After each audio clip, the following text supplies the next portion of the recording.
All right, good evening, everyone. Welcome to tonight's City Council regular meeting for Monday, January 6th. We have two study session items for tonight. Up first is Director of Finance Kevin Ingles here to present a review of the General Fund Monthly Financial Report for the month of November. Good evening, Kevin. Good evening, Mayor and Council. I'm going to go through this one pretty quickly because we're going to need most of the time for the CIP, which is second on the agenda. And there aren't any real significant changes from the October report.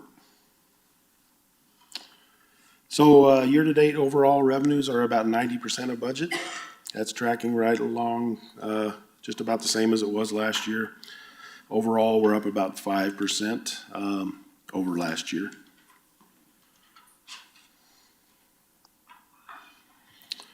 So for expenditures, we're at about 87% of budget, so we're tracking a little bit below budget. We were at about 90% last year at this time. Overall, about 11% above last year. There are a couple of timing differences in there that will bring that variance down as we close out the year. So here's your breakdown by category expenditures. One of those timing differences I mentioned is in the personnel line item. The classification and compensation study wasn't implemented until December of last year, so that 12% will come down.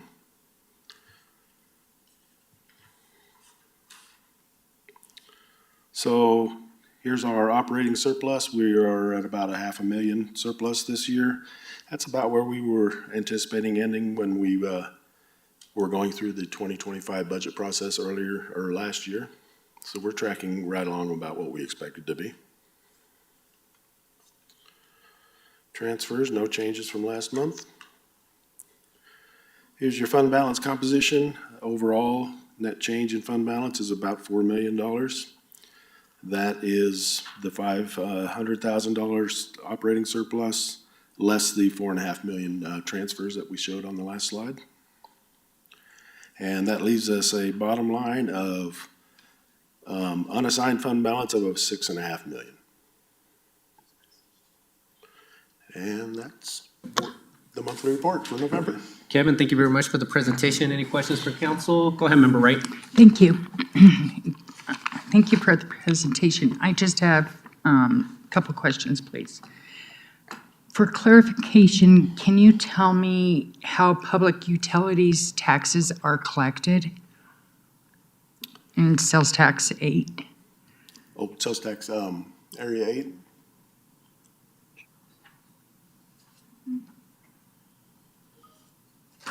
So yeah, they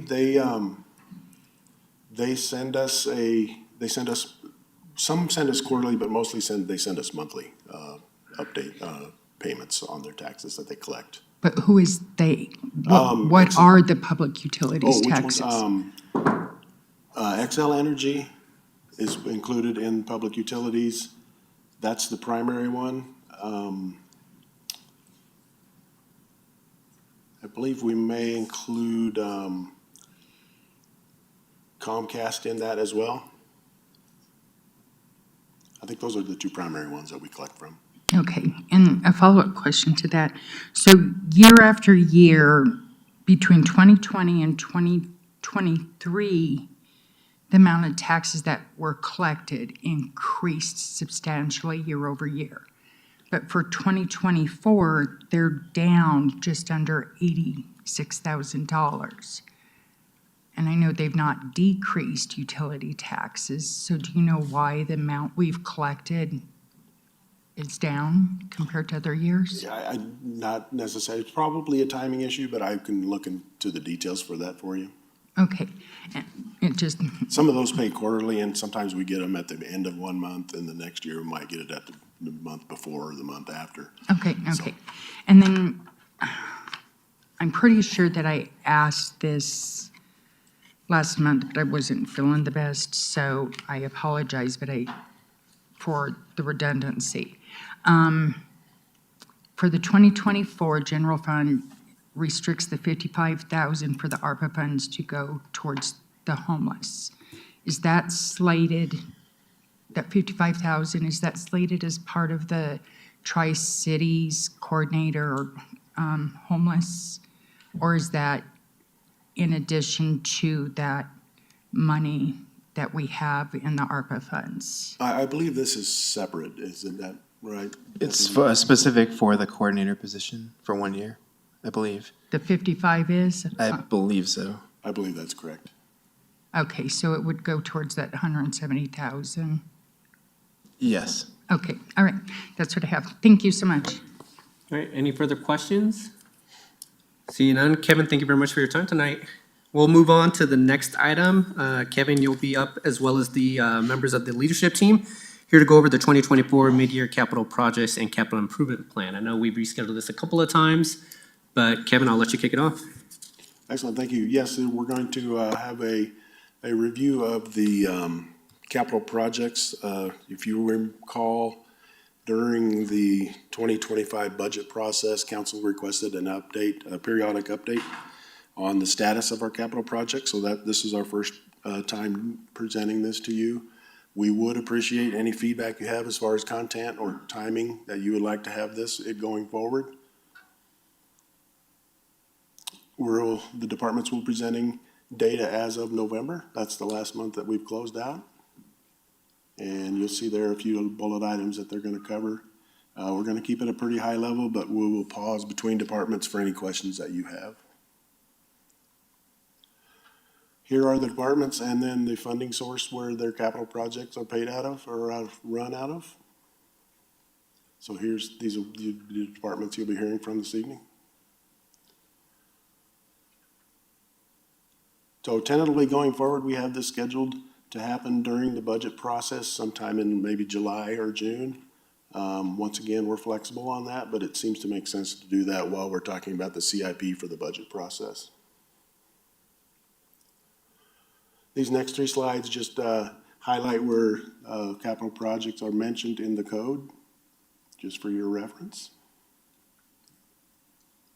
All right, so now I'm going to turn that over to the departments. They're going to give you individual updates on their capital projects. And first up is the city manager's office.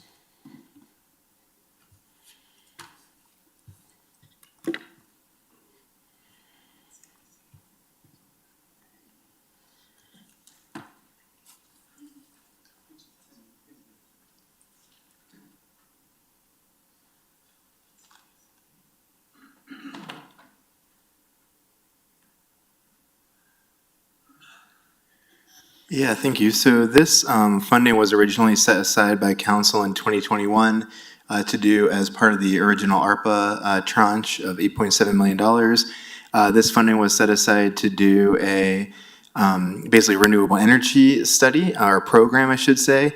At the time, our sustainability coordinator did a procurement to basically understand what was in the marketplace and then figured out that the best approach to using this would be as part of a large-scale energy efficiency program that became part of the CIP for this year. So that's what this amount is.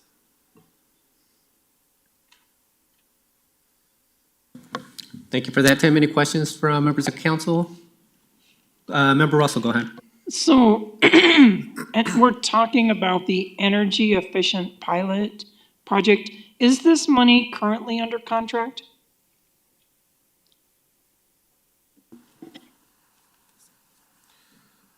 Good evening, Mayor and Council. Councilmember Russell, thank you for the question. Yes, parts of this money are under contract and being used as match dollars for a couple of the grants that we're pursuing, and also to fund the year-out energy project as well. Okay, we haven't spent anything yet, though, correct? The match dollars, some of the grants have been approved by council, and so the money's been allocated, but not actually expended. Okay, so that's why it says total current year available is 200,000, total current year budget is 200,000, right? Correct. Okay, so it is spoken for, but it's just not shown yet. It's not expended yet, correct. Okay, all right, thank you. You're welcome. Any further questions? Go ahead, Member Nudenkamp. I have one, just since this is a somewhat new format for us. So it looks like the original description, as you mentioned, it says LED lines. Is it lines or lights? Maybe lines.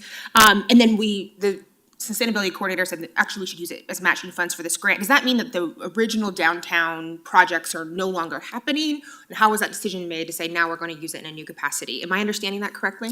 Yeah, so you're correct. It should be LED lights.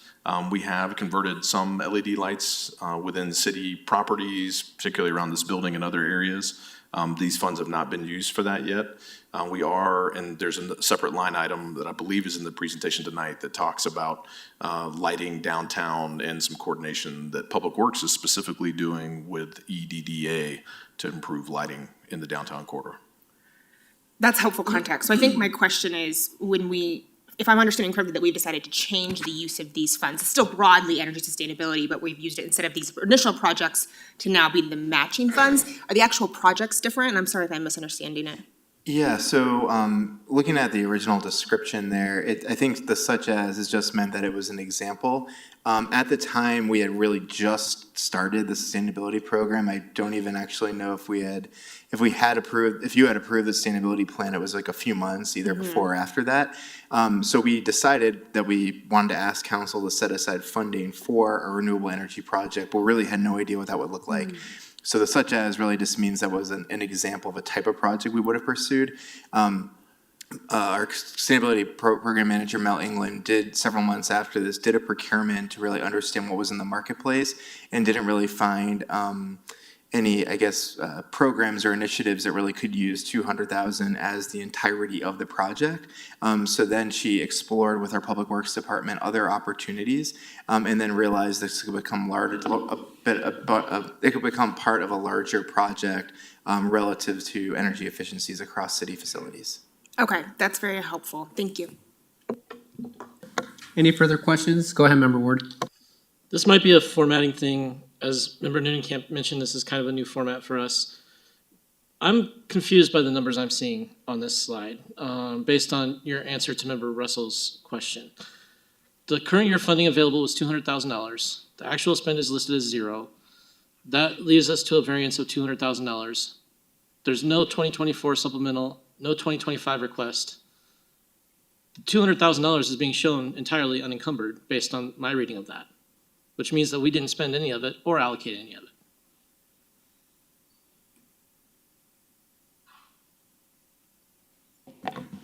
Finance can chime in, but the way our CIP works, I believe, is that when you all approve the CIP, it stays in that year and it carries forward. It's not like the general fund where it all rolls back into the unassigned fund balance. So if it's allocated we had some projects that we cleared out recently that were, over 6-7 years old.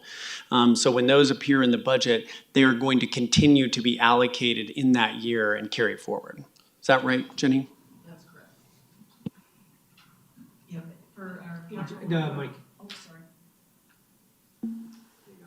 Thanks. For our capital project funds, until those funds are expended, those funds will roll year over year. If we do not use them within a 5-year period, at that point, those funds could be returned to fund balance.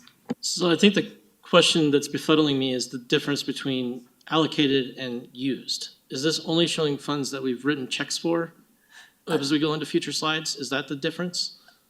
Because I'm not showing where that money's been budgeted. I'm being told that we budgeted something for using that money for. Yeah, the current funding available could either be the current year appropriation, or it could also be referencing prior year appropriation that hasn't been spent. We didn't have enough real estate on the slide to give you the initial year that funding was approved versus any additions to that original request. Oh, okay, I think I understand the methodology, but it's still a little confusing to me because when I read this slide, it looks like we've allocated the money, we have the money, but we don't know or haven't decided when we're going to spend the money. We just know what we're going to spend it on. So the current year funding available, we've indicated that the start of the appropriation was back in 2022.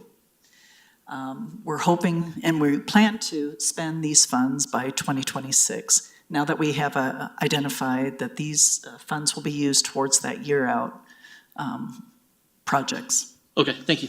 You're welcome. Member Russell. Here's my question. this $200,000 is ARPA funds. It had to be committed or encumbered by the end of December. It doesn't look like we've got anything specific that it's encumbered for, which means it's not available to us. It's not only that we have to spend it by the end of 2026, it has to be encumbered.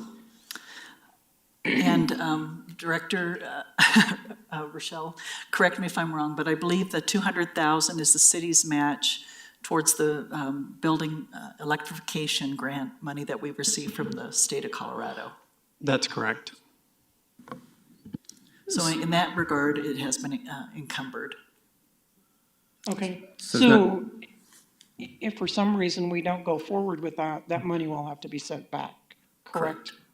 Okay. Or will be, I believe we have other projects that it could be allocated for. That doesn't make sense to me. If it's encumbered for that, how can we change what we're encumbering it for? There may be additional costs for a project that has already been allocated for the ARPA money that we haven't fully spent. Or I'm probably not making myself clear. Okay. But we'll Actually, have to go back and look at all of the ARPA projects that we've allocated, and there could be some additional funding or additional expenditures that we can use to offset those ARPA funds that haven't already been used. okay. I appreciate that. It still doesn't make sense to me, but I do appreciate that. I understand what you're saying, but I'm not sure that I agree that should be done that way. But Right. that remains to be seen. So I appreciate that. Thank you. Okay. All right, any further questions on this line item? All right, let's move on to the next one. Thank you very much, Jenny. And Tim? Up next.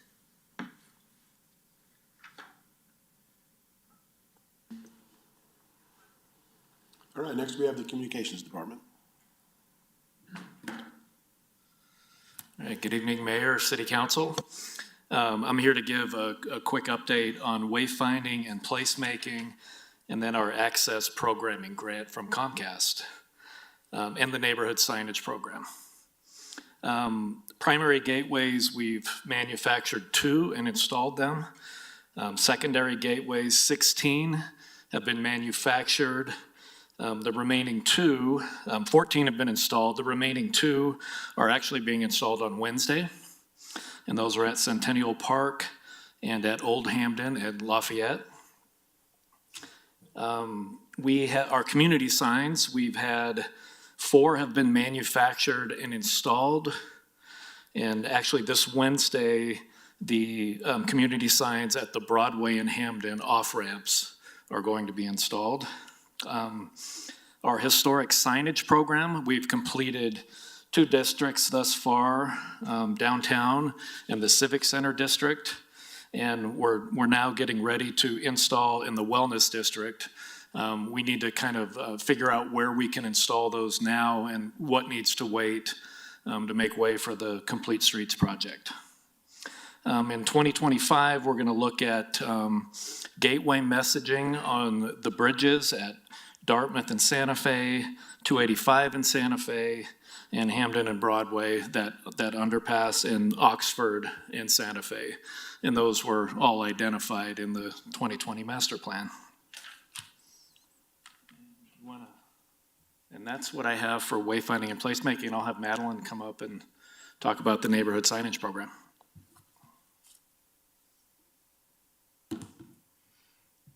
Thank you, Council. Who's got the clicker? Can we, sorry. Yes. Oh.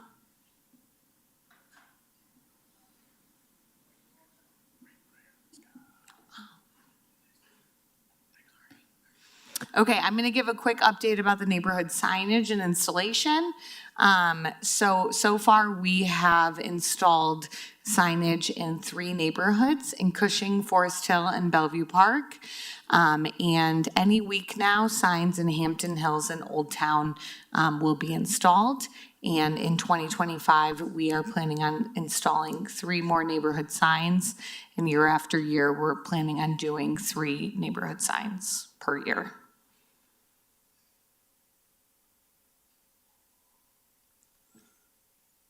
And then finally, on the Comcast grant, which we received, I believe that was a couple years ago, but that was a $30,000 grant. And we received that in lieu of a public access channel. And so that money must be used for equipment and any public access programming for the public. We have not spent that funding yet. We're waiting, we're converting part of the former MOA space into a studio. And that equipment will be used in that studio space. That's a partnership with IT, and we're just waiting for that construction to begin, which I think is supposed to happen here momentarily. So, and we are happy to answer any questions. Thank you, Chris. I know that originally that we planned on having the discussion back in October and then in December, so now we're having it in January. So based on the project status of that 4th item, says order will be placed in 2024. You've identified the project, but we haven't placed an order as of right now. You're talking about the access grant? Yes. That's correct. Okay. We actually don't have a lot of places to store that equipment right now, so we're waiting until that until the space has been renovated, Okay. and then we're going to order as soon as actually when that project starts. We're going to try to time it so that we can order that equipment. We've already identified the equipment with Mark in IT, and it's just a matter of ordering it now. Okay. Go ahead, Member Pring. Thank you. Thank you for the presentation. I have a question for you, Madeline. Just, can you talk to me a little bit about why it's taking us so long to get the signs done? Does it take a while to make the signs, or why are we doing the 3 signs per year and not just getting the signs done if we have them identified? So we're looking at doing 3 neighborhoods per year. That is because of partly of budget. So each neighborhood costs right around $10,000. Okay. And that includes 2 entrance signs and then 12 neighborhood toppers. The manufacturing of those signs has just been very, very slow this year. So we're just waiting for them to be completed and installed. Got it. Okay, that makes sense to me. And then one more quick question. Can you talk to me a little bit about how this signage and the identification of neighborhoods may or may not interplay with, in the comprehensive plan, potential updates, new groupings of neighborhood areas, and how are we going to make sure that our residents, including myself, are not confused on what to call what area, et cetera? Yeah, well, I can just speak a little bit on the neighborhood signage and how we do those designs. So when we are working with a neighborhood, we do door hanger twice with the neighborhood and ask them, what do you want to be included on the sign? What colors? Shapes, designs, what's influencing you in your neighborhood, and then we incorporate that into the design of that neighborhood sign. And Member Pring, are you specifically asking about our comprehensive plan update and how those names kind of correspond with these?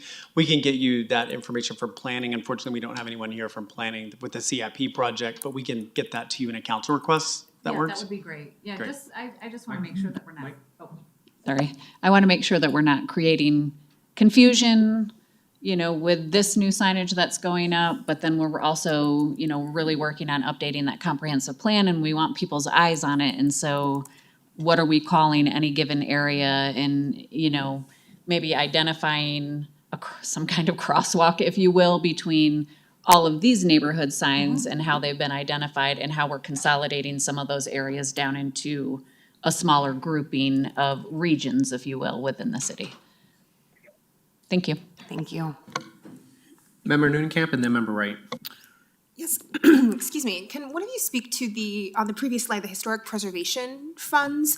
I see we allocated that in 2021 and there's not been a lot of spending there. I do see that there's some project in the wellness district that was supposed to be done maybe at the end of last year. Can you give us an update on that as well? Yeah, in fact, we were just invoiced for the wellness district, so you'll see some of that funding come out soon. Yeah, it's just like Madeline described, a lot of these projects have just kind of slowed down, based on vendor availability. We try to keep all of them local as far as the manufacturing, which we've been able to do to this point, and it just takes time. So that's kind of been the holdup on some of that, but we're making a lot of headway, and we expect that the wellness district project will be wrapped up soon. Okay, great, thank you. You're welcome. Member Wright. Thank you. Can you speak on the wayfinding a little bit? Exactly what the signage for the wayfinding looks like, because I've seen multiple signs come into the city and I'm not even sure which one is the final design for our wayfinding into the city. Yeah, so I'm not sure which signs that you're referring to exactly, but I appreciate the question because there's a lot of signs out there, obviously. So what you're seeing that, we've had manufactured and recently installed were, all designs that were identified in the Wayfinding and Placemaking Master Plan. So I don't know if you've had a chance. I don't believe you were on council when that was adopted. Right. So that's what we refer to when these signs are, before we even go to manufacturing, so. Okay, so I guess I see the ones where it says Englewood, that looks like the colored grass. The ones with the current emblem of Englewood, and then the original, well, not original, but the old Englewood signs. I see those also. Right. So, to me, those look like 3 Englewood wayfinding signs. Yeah, So- I think we're talking about 3 signs that are in the master plan. Okay, Actually, I believe you're talking about like on Federal where it has the old chicken foot city logo, right, there's a Englewood. couple Right, I mean, places. Oh, okay. there are some old signs that Chris and Public Works are actively working to either get updated or removed because they the branding is over 6-7 years old. The Verde sculpture that's on Broadway, that really predates, I think, all of us, and is a really nice sculpture that we have tried to bring a little bit more into that wayfinding and placemaking master plan by painting the background black. I would like for us to think about updating the logo on that to match the rest of the plan, but that was, 20-something years ago, I think that was put in place. All the signs that you've seen put in the last 5 years follow the Wayfinding and Placemaking Master Plan that Chris mentioned, that over 20 residents, multiple city committees, and the city council, voted on, looked at, and we worked with the consultant to come up with that. And so all of those follow that same theme with the same logos, colors, fonts, et cetera. And is that, and sorry, and no, I was not involved at that, is that with our emblem? Yes. So I believe it is University and Hampton where you see, I'm sorry, didn't catch the artwork with and the old chicken foot.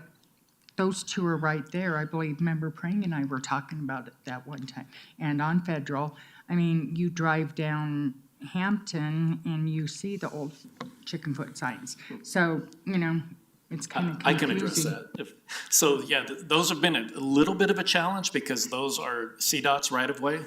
I've been working with, where did he go, Director Rochelle on getting those either removed or updated or replaced. Federal, which was a surprise to me, is state highway as well. So that's why you haven't 88. seen, a lot of progression on Federal itself. So those are on our radar for sure. Okay, yeah, I kind of find them all over the place. And I apologize, when you said when you talked about the grassy elements, Yeah, I it thought just looks you were like- referring to the secondary gateways. It kind of looks like grass or vines, but Now, yeah. the colored grass, I don't know. So Yeah, everyone's descriptions are different, Right, so. understood. To me, we're just eclectic on everything that we do, so. Any okay. further questions on this item? Thank you. Go ahead, Member Russell. Can I just make a comment to Sure. correct something? The thing you all are calling an old chicken foot, that is actually a tree with a circle around it, and that was the beginning. This one here is fairly new, too. So, and there were young men that had that old tree tattooed into them, and when they changed it to this one, they were very upset. Yeah, and Maybe it- should leave and them up. Actually, it's a fascinating background story, not to digress Yeah. here, but on our former logo. And I think it's really important, that we remember that historically. And, we do preserve that where it's appropriate. And I think an example of that is that Broken Tee Golf Course, where we made the decision to leave that logo because of its historical significance. Yeah, and I appreciate you bringing that up. Right. Any further questions on this item for communications? All right. Chris and Madeline, thank you very much for thank the you, Council. information. Up next is IT. Good evening, Mayor and Council. Joe Eisenbart, Director of IT. Do we have Joe or someone online to speak to IT, or? Are you able to hear me? I don't. Joe, whenever you're ready. I don't see you online, but I told you were on. Give us 1 second, Joe. Apparently you're speaking, but we don't hear you. If we're having technical issues, we may move on to the next one while we try to resolve that issue, if that's okay. So Joe, we'll work on that piece and we'll move on to Police and Public Works Departments.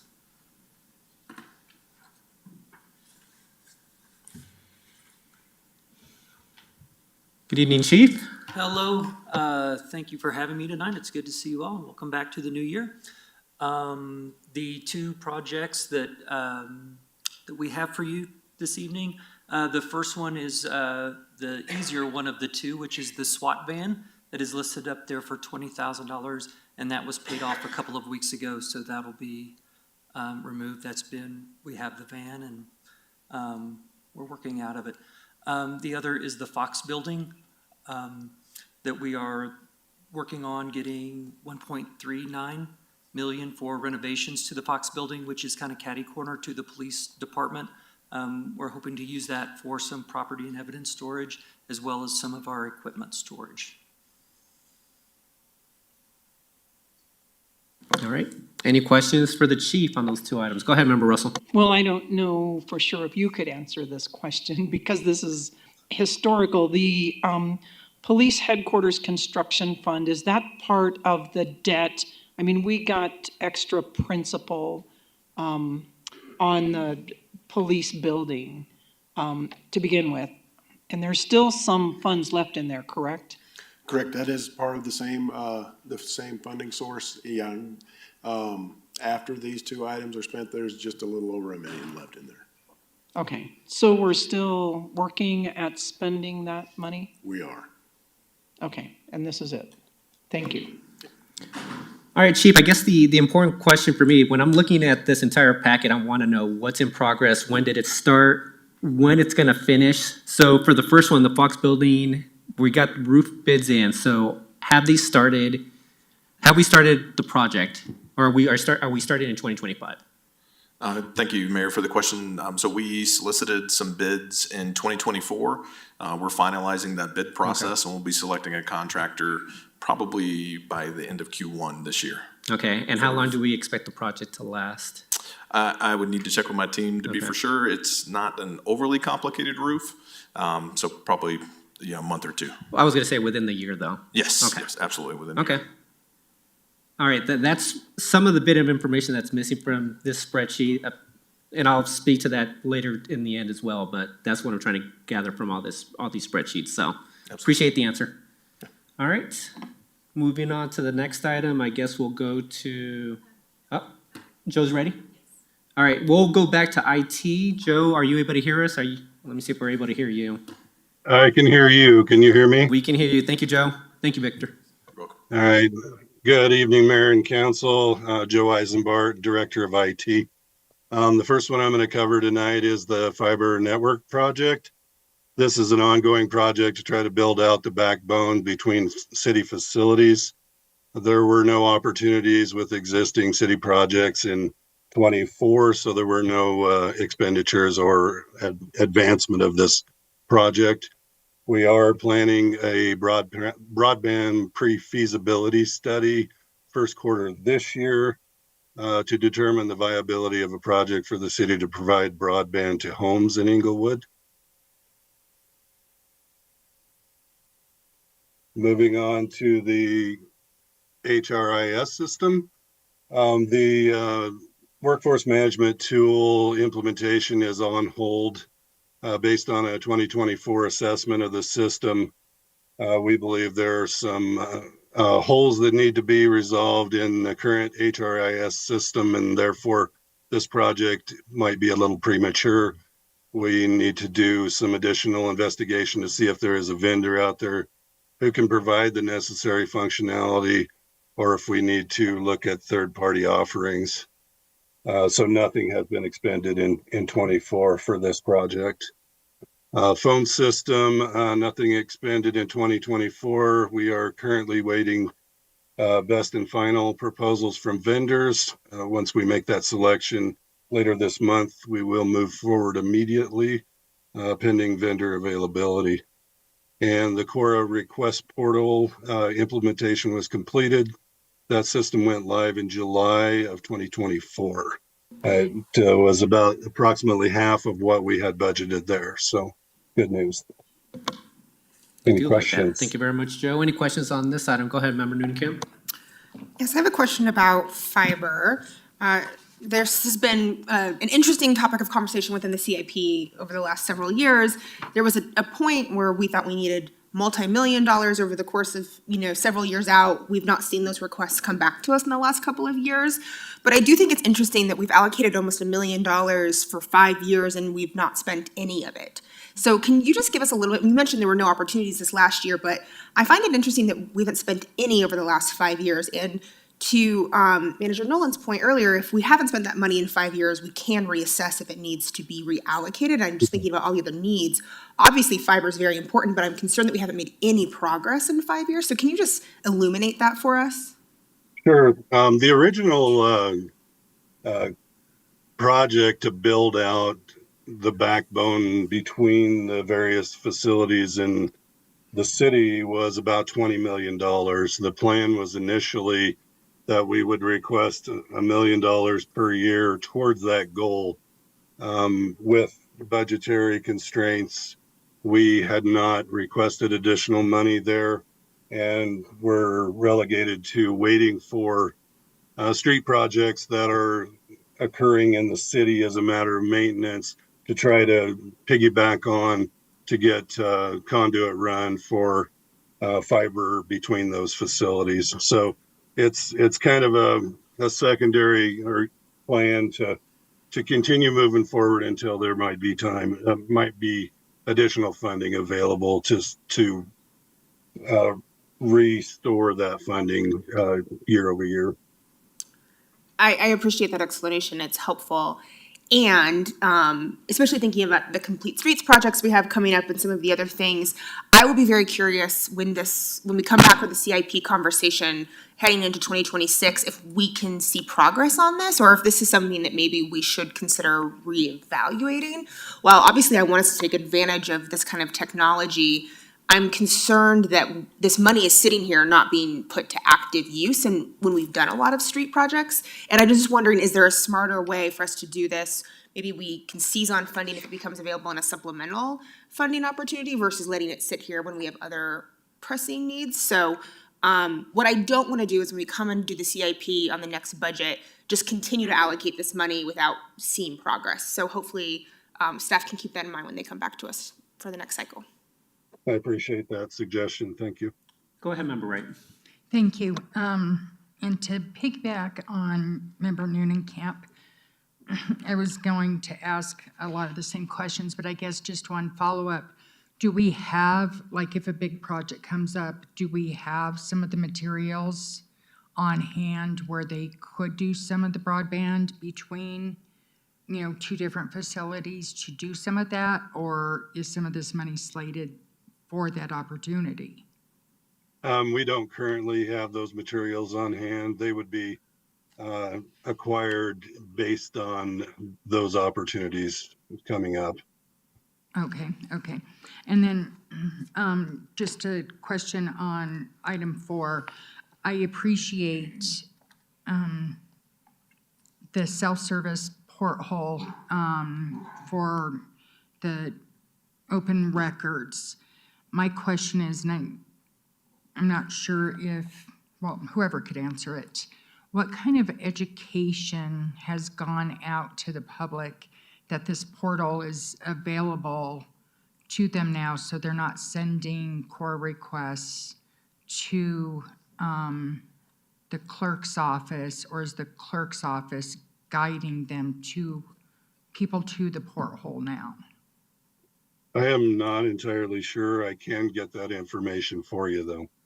Stephanie, you have an answer. Yeah. Go ahead, Stephanie. Yeah, so we have it on our webpage. So anybody who's looking how to make a request for records, there's information on our webpage that will take them directly to the portal. Any requests that we receive by email or through the old way we used to do things, we are kind of rerouting and sort of educating people as we go. And have people been very receptive to Yes. using it and doing that? Yes, very, because it lets them know where they're at in the process. It gives them confirmation that it was received. I think that the end users really like that they've put in a request, they get a response right back, it signs a number, and they can kind of track that, Cora, as it goes through the process. And does this allow them to just pull up the information and search for it themselves, or does it still have to go through your office for the research? Yeah, it still goes through ours. Okay, perfect. All right, thank you. Go ahead, Member Ward. I just wanted to take a moment to concur with Councilwoman Noonenkamp's concerns regarding fiber. She beat me to the punch. I've been very bearish on the concept of city fiber to begin with. I don't see this as a necessary project. The one point of curiosity I have is this is marked as starting in 2019, and what year did we actually provide this $993,000? Because we've got to be coming, as Member Noonenkamp indicated, close to 5 years on this, kicking the can down the road. I just want to point out that the Budget Advisory Committee in particular has commented on projects like this in the past, where starting something that costs upwards of $1 million a year on an annual basis is not something we should do unless we are sure that we have adequate money in the following remaining years of the cycle to complete the project. This isn't something that strikes me as fitting that category, so I'm wondering if we should just consider sweeping those funds and scrapping this project. Mayor, if I might. Yes, go ahead, City Manager. Thank you, members Ward and Noonenkamp. You're exactly right. We had a majority of council that said that this should take this out, and I am as confused as you are about why this is on screen right now. The only thing that council directed 2 years ago was to leave enough money in there for a feasibility study. That's the direction staff has been given by my office, and so we'll make sure that this money is reallocated. It might be the case that you need to take a vote on that to move the money. That might be why we still see it here, but we have heard your previous direction. It wasn't just you, Member Ward. It was a majority of council that said we're not interested in moving forward with this project, but we are fine with you having some sort of set aside for a feasibility study for it. So we'll get that changed in a budget amendment to you to correct this. Member Russell. I would like to weigh in on that too, because I had put that note down here for the same reason. The one concern that I have is I don't agree with Councilmember Noonenkamp in that we can reevaluate it to extend it. It says in the charter, provided any project shall be deemed to have been abandoned if 5 fiscal years elapse without any expenditure from the appropriation therefore. Any unappropriated balance in the Public Improvement Fund may be transferred by the council for payment of outstanding general or special bond indebtedness of the city. So I'm not sure, City Manager, is that what we don't necessarily have to appropriate it for special indebtedness, but are we talking about sending it back to the Public Improvement Fund? Yes, if we did a budget amendment, we could reallocate these funds towards another project. We received that direction at least 2 years ago, and I apologize that we haven't brought that to you. Again, there was a discussion at council, and I had staff research this within the last 6 months to make sure that we heard you all correctly at that time to set aside a portion of this money for a feasibility study to do that, but to otherwise reallocate this money to another project, or to make council aware that it is available for additional projects. Okay, so we also at the time can decide even if we want to do the feasibility study, correct? Right, if the feasibility study, depending on the purchasing dollar amount of that would come back to council. But we did receive direction to set aside some amount to do that feasibility study, but it's a fraction of that, almost $1 million that you see there. Right, but this council would have to vote on it. If that was a couple years ago, we have a different council, so. Well, you would always, yes, the current council would always have to vote on the budget amendment to reallocate the funds. Okay, thank you. Member Noonan-Camp? One, I just want to say to the city manager, this is why we're doing this review, which is very helpful to understand. So I think it's serving its purpose. So thank you. And then the other piece is, I want us to be forward thinking on technology. I think the $20 million, $1 million a year for 20 years was where we had some major flags about the feasibility of that. If there's an opportunity for us to, be thoughtful when we're doing a road project and put in some good utility here, I think we can have that conversation, I think, with the feasibility study. And so to remember Russell's point, I guess I just mean when we do the next CIP, we can decide, do we want a fiber line item? And not that we would reevaluate or continue this line item specifically, but I don't want to be a Luddite and say that we shouldn't ever look at this. So I just want to be on the record about that. Member Prang? Thank you. Much smaller risk and dollar amount, but I'm wondering what happens, like in example number 3 here from the IT department, where there's remaining funds. So we allocated a certain amount and then we have funds left. What happens to those dollars afterwards? I think I can answer that for you. Yeah, whenever a project is finished and if it's under budget, those funds drop back into unassigned fund balance for council to reallocate it anytime they would like. Okay, that's helpful. Thank you. All right, any other questions on this item? All right, Kevin, I know that we have 3 of the biggest items coming up. We only have 15 minutes. Are we planning on having an extra session on this, on what's not completed? I believe that's the direction we're going. Okay. We'll find another spot for the remaining items. All right, well then we'll move on to Parks and Rec. Good evening, Christina. Good evening, Mayor and Council. I'm Christina Underhill, Director of Parks, Recreation, Library, and Golf. Speaking of the conversation we just had, we have about $10,676 left from Bates Logan Phase 1 match. With your approval, we'd love to move that to Phase 2 and continue to use those funds. If you all agree, we'll bring it back to you at the next budget supplemental for 2025. The first item is a mural for the Englewood Recreation Center. We just finished the renovations to the front desk area. We'd like to add a mural on the large wall that was just put in. That's estimated to be about $10,000 that will be spent this year. We did complete the first grant, Phase 1 of Bates Logan Park. And that shows you that that's done on the second slide too. Bates Logan Phase 2 grant is currently in progress, and we're just starting Phase 3 now as well. We're doing both at the same time. And then ERC upgrades, or Englewood Recreation Center upgrades. It's in progress. We are very close to finishing that. There's just punch list items left on that, so that one will be complete. And any funding left will roll back into the Public Improvement Fund. And then Little Dry Creek Plaza is part of the public improvement funds. We have $1.3 million. At the end of last year, we met with the EDDA in doing some different renovations. We did have conceptual drawings done of the area, and we're gonna update those with some new findings and hopefully go into construction later this year, early in 2026. The next one is the North Broadway Hampton medians and right-of-way enhancements. That is in progress. Currently, we have $200,000. We have designs done, and we're out to bid currently to get those implemented and hopefully complete before this current year.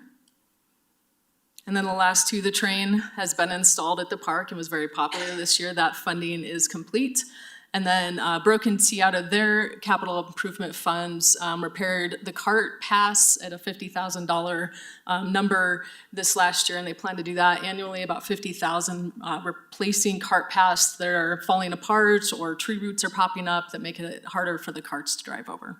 And with that, happy to answer any questions. Thank you very much, Christina. Go ahead, Member Nunekamp. Excited to hear that the train is doing well. I believe we paid for that with the Broncos. Correct. Funding? We actually utilized some of the current Conservation Trust Fund funds, part of that, and then the rest was Broncos funding. And correct me if I'm wrong, but that was only part of the Broncos Stadium funding, and you guys had another plan, and we said, can you come back with a different one? Did we wrap that up, or are we still waiting? We have $181,000 left of that. We were waiting to see what happened with the bonds, and now that we have that, we'll be able to bring back some capital projects that won't be covered as part of the Parks and Rec bond. So will that be in a budget supplemental, or will that be part of the next budget cycle? That can happen this year. Yeah. Okay, awesome, thank you. Yep. So Christina, on your first item, the $10,600 for Bates Logan Phase 1, so that was what wasn't used as part of that project. You want to roll it over into Phase 2, is that my? Correct. Okay. All right, I'd be fine with that, so. Okay. All right, any further questions on this item? Go ahead, Member Wright. Thank you so much. Thank you. You're my grandchildren's hero for that train. The Little Dry Creek, the project started in 2022, and I know it's not at that 5-year limit. And I know there's some items coming up in other departments, but I see over and over again where it's looking at, starting at a design implementation years after it started, being discussed. I guess, why so long to even start looking at a design? And I know we're working with another area. But I believe those watching and even myself need to understand why such a long delay when these funds have been allocated to just even start getting a design going. That's a great question, Councilmember Wright. So ultimately, the initial design that was done in 2022 was a $4 million design. We didn't have funding to do that. It was put as part of possibly the bond funding. It was taken out. EDDA was looking at funding as well.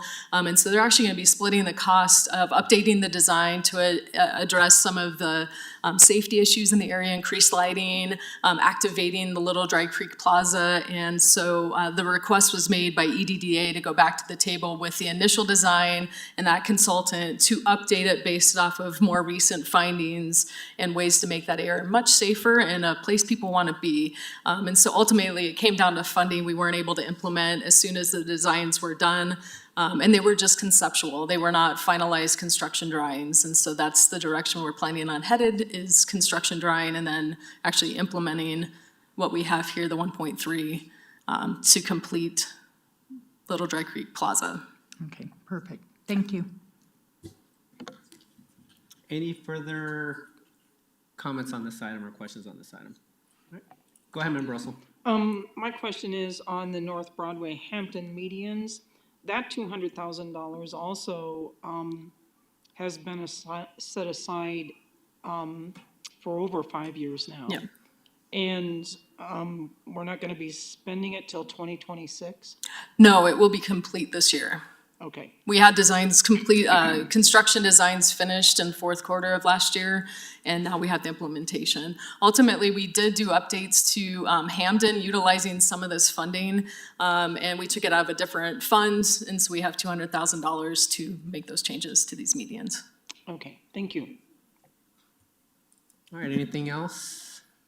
All right, we have about 7 minutes, and the next item up is Public Works. Did we want to stop here and just try to kick it off until the next? I just don't want to go too far over the 7 o'clock start time for our meeting, so. If we have a hard 7 deadline, I think this is a good place to cut, and Is that where, we'll yeah, I'll bring the just rest ask member of council, is it a good place to stop? Everyone in agreement? Okay, perfect.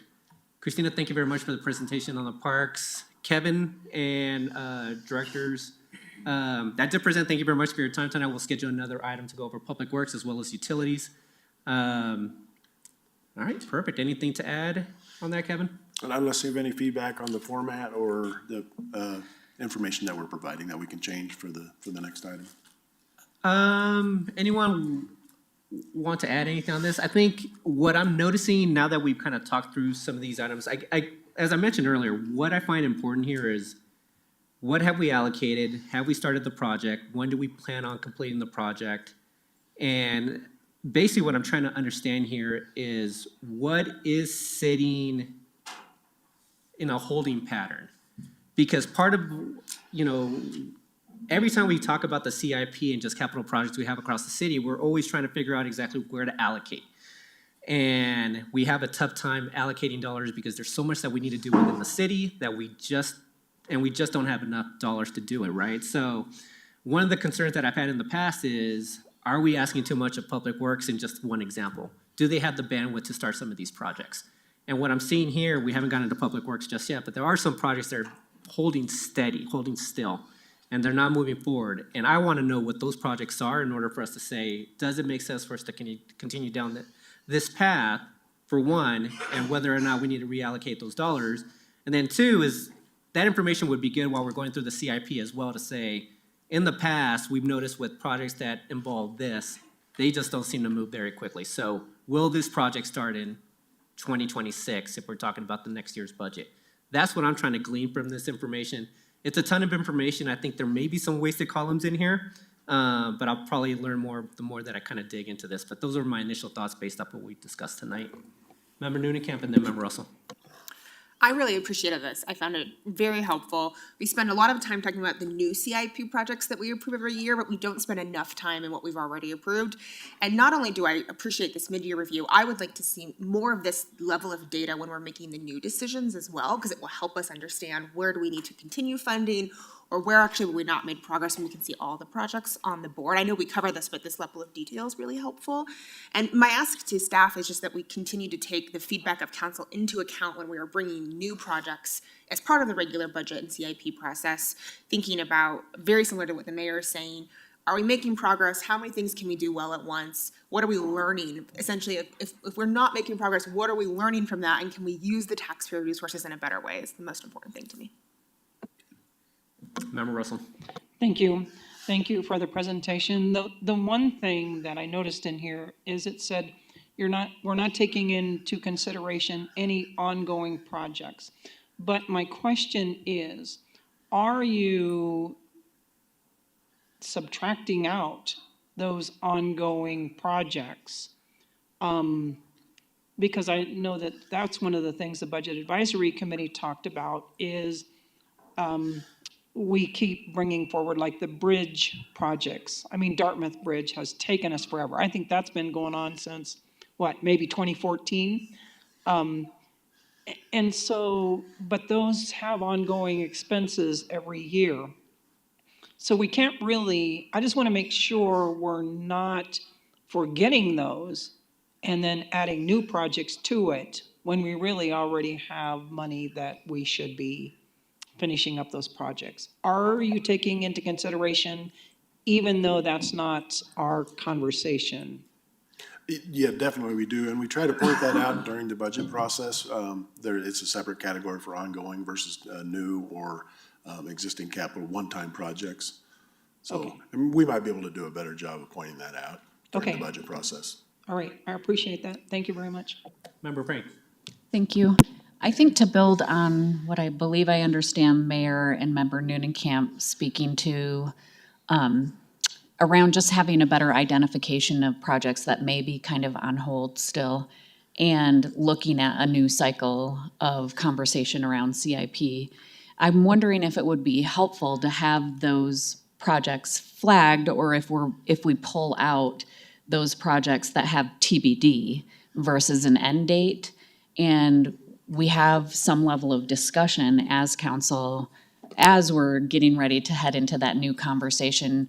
Are there areas that we need to dig into a little bit more? Do we want to continue to justify in the holding of those funds and allocate them for particular projects?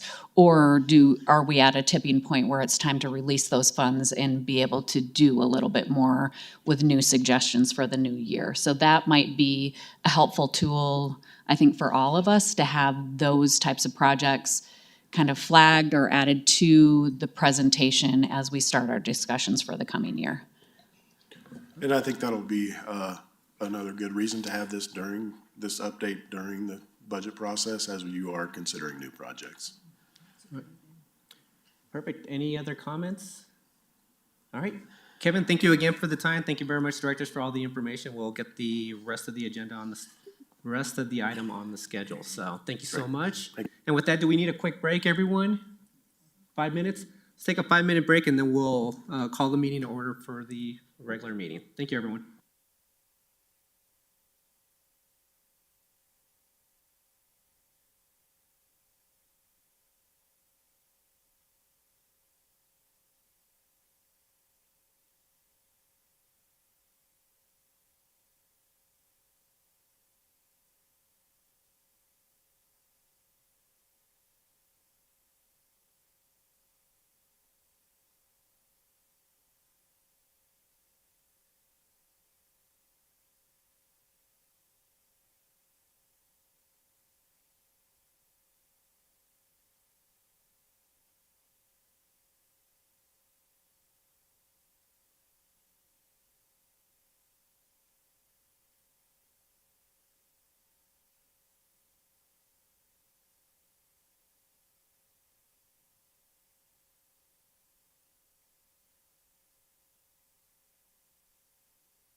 Members of council, if you could please be seated.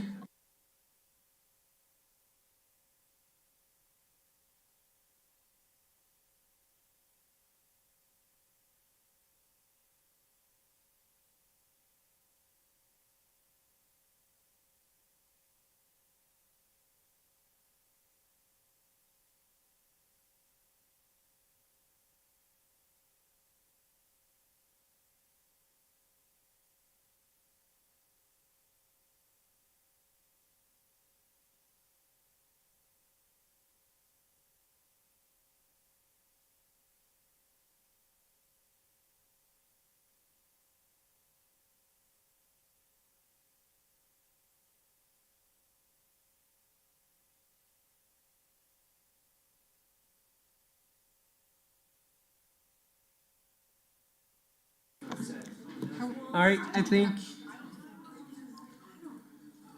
I think we are ready to begin. All right, I call this meeting to order. If you're able to do so, please stand for the Pledge of Allegiance.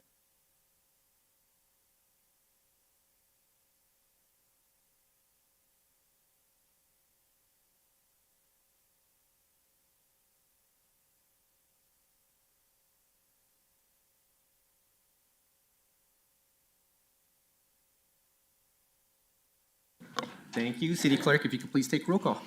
Yes, good evening. Mayor Pro Tem Anderson. Present.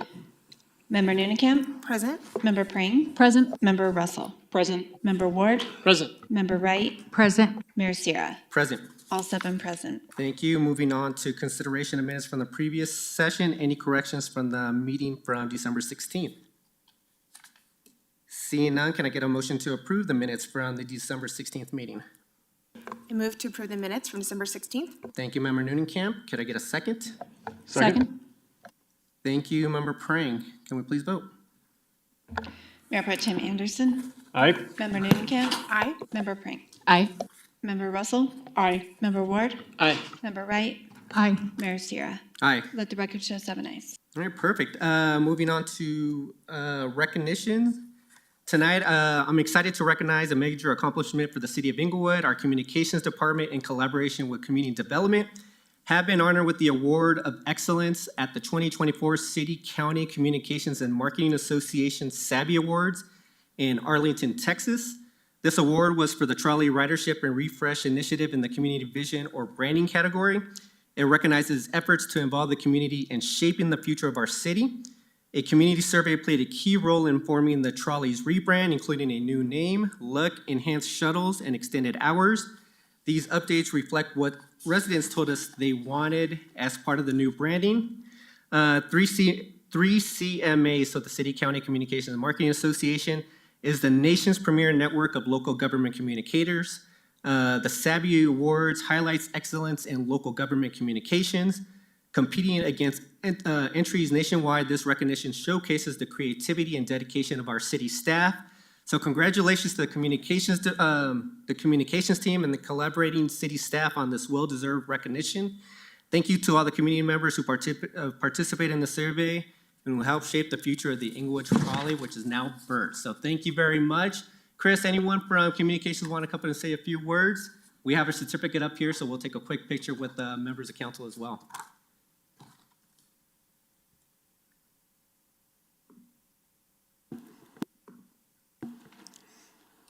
Yeah, thank you, Mayor. Thank you, City Council. I also want to be sure and thank the Community Development Department. This was certainly a collaboration between them and our team, and the creativity on our team. Thank you all so much, particularly the marketing division. So thank you all. All right, if you would, yeah, let's quickly. If you wouldn't mind coming up, we'll take a quick picture with all the members of council as well.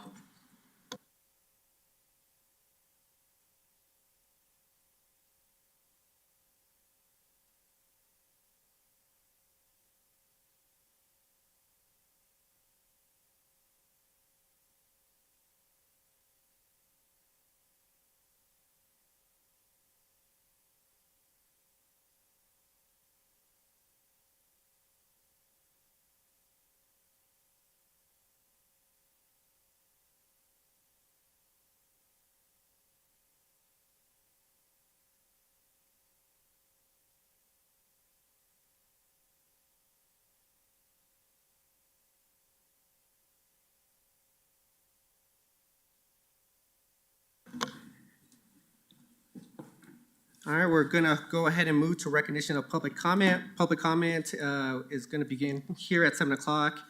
It is an opportunity to address City Council. There's an expectation that the presentation will be conducted in a respectful manner. City Council may ask questions for clarification, but there will not be any dialogue, and please limit your presentation to 3 minutes. Englewood residents must provide your address across streets. Non-Englewood residents must provide the name of your city. If you have addressed council in the last 90 days, you will be moved to the bottom of the list, and written materials may be submitted to the city clerk in advance or at the meeting. And I think we have 3 speakers here tonight. We're gonna start off with Dudley Callison here from the Guild. And Dudley, yeah, come on up. If you wouldn't mind just starting, you're able to start your 3 minutes when you are ready. So good evening, Dudley. Good evening, mayors, city council members, city management, and leadership. My name is Dudley Callison. I own and operate the Guild co-working business here in the Englewood City Center. I missed you when you came on your tour, but I hope that you got to see the video from where I was over in the UK. We are at the end of our 2nd lease with the city of Englewood. You have been our landlord for 8 years. And we're gladly working with Public Works to bring you a new lease proposal by the end of this month. In all of the city center redevelopment renderings that I've seen, the 24-hour fitness building is interestingly marked as vacant on all the renderings, vacant. And I'm here to celebrate with you the fact that it is not vacant, nor has it been vacant for 8 years. We've enjoyed over these years 445 individual members of our co-working community. Entrepreneurs, groups, solopreneurs, remote workers, freelancers, small business teams, all working toward their big dreams here in the city of Englewood. These co-working members have represented 295 unique businesses, most of them startups in the early stages of development. 9 of these businesses have gone on to outgrow the Guild and gone on to secure their own commercial leases. Those long-term multi-year leases represent over $4 million in financial commitments to commercial property owners.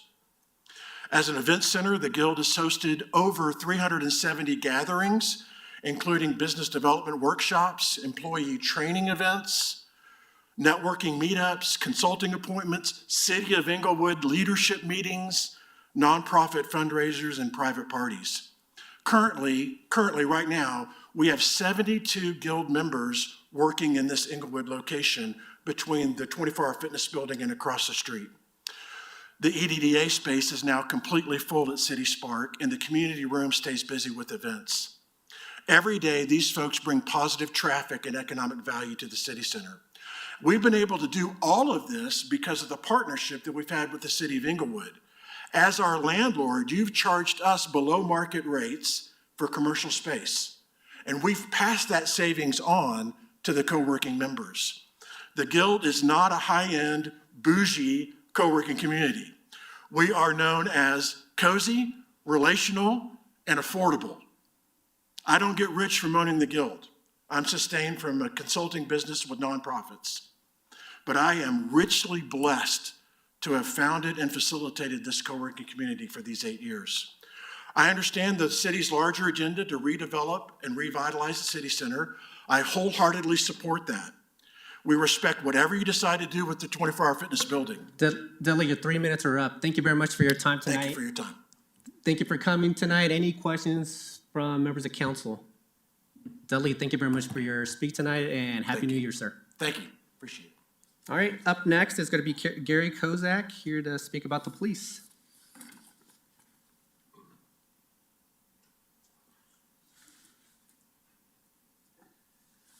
Good evening, Gary. When you're ready to go, you may. Gary Kozak, Oxford and Lipan Street. I'll start off with City Attorney. It's up to you because you are the legal arm to the City Council to make sure they uphold to the Constitution of the United States as well as our own charter. You must learn to recuse yourself even if you are not going to physically benefit from it, but even the auspice of appearance of a benefit, when you make a vote and stuff, you need to recuse yourself. And that's to all the city council. I've been on city council in the past. I'm here now to make a comment that you've been so up on, let's build the parks, let's do this, let's spend all this money. The street on Jason there, the little hump you were supposed to do, is actually a traffic hazard now. Yeah, it stopped the commercial trucks. But until you get enough police officers to respond to calls, you're gonna have more crime. I had a gentleman come into my yard. I've got a no trespass sign on it, as well as it was chained. They came through at night, unchained it, entered the yard without identifying himself. I've got it all on recording. They don't come to my front door, they go to the front yard. Now, I've had my truck broke into twice. I've had the truck paintballed. We've had a lot of different things there. My cat was poisoned. These are all police reports. So I called the police. An hour later, I call them again. Oh, well, an officer drove by and nobody was there. Yes, I was. I was standing at my gate. And they had the phone number to call and identify when they were there. It's not that they're not doing the job. They don't have the force to do it. You've kept cutting and cutting and cutting, and they don't have enough officers to supply it. 2 officers drove by to go down to Jason Park to take care of something there. So when I called it in, they hand wrote over the phone. I had video showing this, and all they did was quote what I said, and they didn't take and verify it in the video. And now I'm looking to talk to the chief about going after trespass charges. But it all comes back to right here. You better take a look. You want to stop vehicles racing and stuff. You cannot impound a vehicle from racing because it may not belong to that person. Okay? And constitutionally, you're going to find a problem there. I'm almost out of time. Thank you for your time. I'm recovering well from my surgery. And yes, I will be keeping an eye on things, but I'm telling you, constitutionally, you're going to get a whole lot more Gary, law. your 3 minutes are up. Thank you very much for your time tonight. Mm-hmm. Happy New Year, sir. Any questions for Mr. Kozak? Mr. Kozak, thank you. you again God for your bless. time tonight. All right, everyone, that concludes public comment for tonight. We only had 2 speakers that gave their address and city that they resided. So, Member Ward, when you are ready, you could give a response to public comment. No, sorry, Mr. Kozak, the time, no, Mr. Kozak, you're not being recognized by the court, by the council at this moment. So, Mr. Ward, you could go ahead and give a response when you're ready. I want to thank everybody for appearing tonight to give public comment. Mr. Callison, I'm curious as to why the guild isn't listed on those maps. I think probably because I don't know if it occupies the actual gym space, and that's kind of what we think of when we think of the 24-hour fitness, but perhaps the city manager can give us an answer on that. I want to thank you for your contribution to the community over the last 8 years. I have attended events on occasion at the Guild, most recently the 2023 City Council Candidate Forum. It's a great community meeting place, and I'm glad that we can spur businesses out of Englewood, and I'm all about activating the city center. So thank you for your role in doing that. Mr. Kozak, I, to a certain extent, agree with you on the need for additional police. We rely on our police department and on the city manager's office to tell us what a correct level of force is and what we can afford to provide. I think there'll be some additional discussions coming up soon on that topic. I traditionally, myself, have experienced pretty good police department response when I've called. If you have any specific issues with that, I'd be happy to talk to you about them. Again, coffee, breakfast, whatever, just give me a call, leave your contact information with the city clerk so I can call you. Whatever, we can look into specific incidents if we need to. That's one of the services that I like providing for my residents. I think that's all I have. Thank you. All right, thank you, Member Ward. Anything else for members of council? All right, thank you very much. And now we're moving on to consent agenda items. I think the model traffic code was pulled tonight, 9A1. Any other items for members of council that they want to pull from consent? Seeing no others, can I get a motion to approve 9B 1, 2, and 3, and 9C 1 and 2? So moved. Thank you, Mayor Pro Tem. Could I get a second? Second? Thank you, Member Noonkemp. Can we please vote? Mayor Pro Tem Anderson. Aye. Member Noonekamp. Aye. Member Prang. Aye. Member Russell. Aye. Member Ward. Aye. Member Wright. Aye. Mayor Sierra. Aye. Let the record show 7 ayes. Thank you. We have Assistant, actually, are you gonna be taking these questions, City Attorney Niles? Okay, perfect. So model traffic code, I think we had questions for both Member Wright and Member Russell. Who would like to begin on the questions? Go ahead, Member Wright, when you're ready.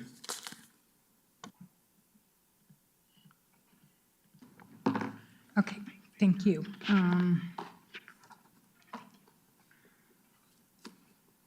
Okay, my first question is that in reading the council communication, the 2020 is when it was adopted. So my first question is, why did we not have a study session to go through this? Because there are definitely at least 2 members on here that were not involved in this, and this is a lot of information. So, question number 1. Yes, thank you. First, the city first adopted the model traffic code, or the earliest reference I could find to it was 1977, the 1977 model traffic code. Then the 1995 version was adopted in 1996, and then the 2020 version was adopted in November 2020. In 2020, the City Attorney's Office and Public Works Department brought a study session in August, and City Council directed them to bring the matter to ETAC, or the Englewood Transportation Advisory Council, I believe.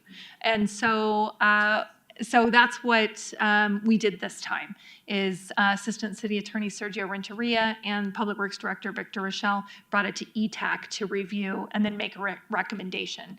And then ETAC did not have any issues with the proposed revisions. So that's why we didn't do the study session this time, because in 2020, City Council said to take it to ETAC. Okay. Okay, so I guess let me go through a couple of them, and then I don't know what questions Member Russell may have. Did you wanna ask your questions or go to Member Russell? Yeah. Member Wright? Can Go I ahead, just, Member Russell. one question that I would ask is if ETAC weighed in on this, why was there not a report attached to the agenda item? I would like to refer that to Public Works Director Victor Rochelle, if you don't mind. He was at that meeting. It's my understanding that they didn't have any comment, and it was just a verbal, yes, this looks fine. But I wasn't there, so I will ask him to respond to that.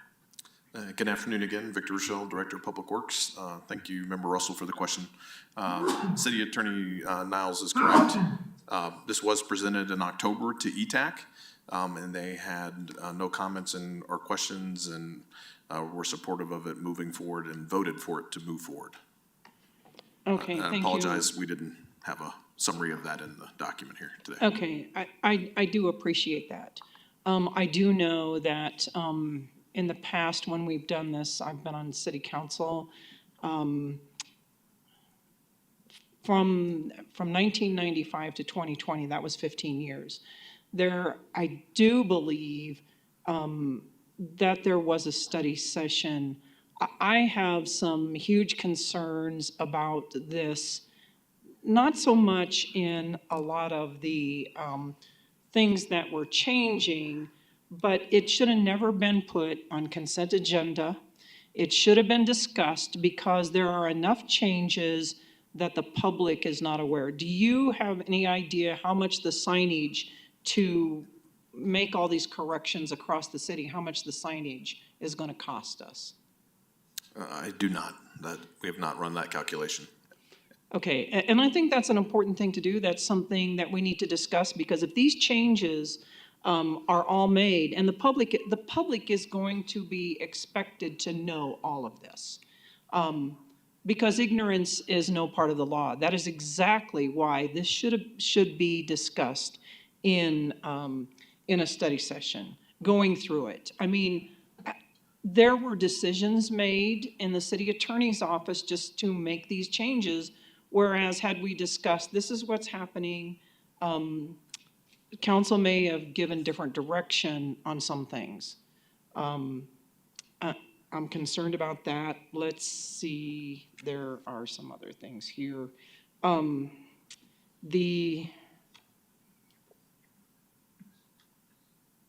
So did the city prosecutor look at any of this information? I will take that one if that's okay. Yes, it's my understanding that Sergio Renteria forwarded this to municipal court, the prosecutor, PD, Public Works, and then ETAC, and asked them all to weigh in. Okay, let's see.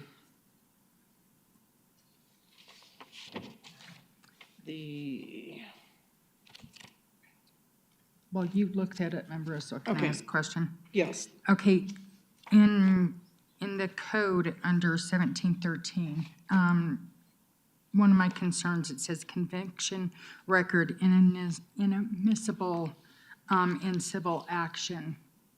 What does that mean? What number was that? It's Number 1713.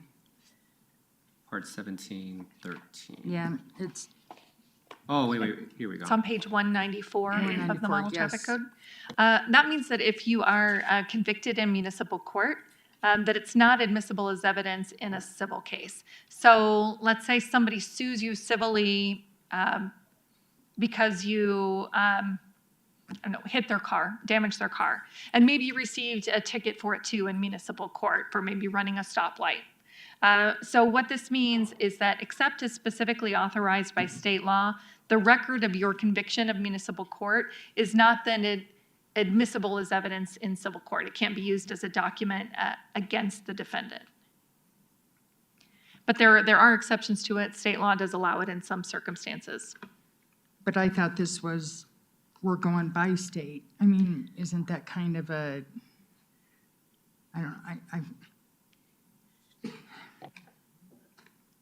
Well, where it says except as provided in sections 42-2-201 through 42-2-208, those are references to state law. That's Colorado revised statute references. And I was trying to look it up, but I couldn't find it. But I'm not an attorney, and Google will only let you Google so much. And then again, I'm at war with the new phone. So, just the. So here's the other question. On page 204, 1811 penalty. Will this force us to follow the state in any way with the penalties? If it's in municipal court? We do have our own penalty provisions under municipal code, which is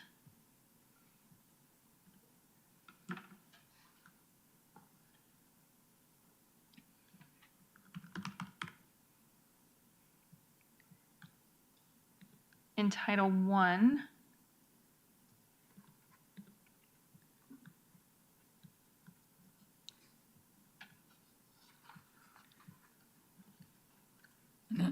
And I know there's fine limits and there's amount of times that could be in jail. And I want to make sure that we are not going to be tied to the state amounts and stuff, because the council agreed that we would let things play out through the courts. So I want to make sure within this document, it would not change that, is the question. Yes, and this is not at all an attempt to have a backdoor way to reach that conclusion. This is completely separate than that proposal. Okay. So let's see, penalty, under penalty assessment, this is in our current code, in subsection A. All references to penalty assessments and procedures dealing with penalty assessments as set forth in parts 1 through 19 of the Model Traffic Code are expressly deleted. So instead, our general penalty provision would apply, which is in Englewood Municipal Code 1-4-1. Okay.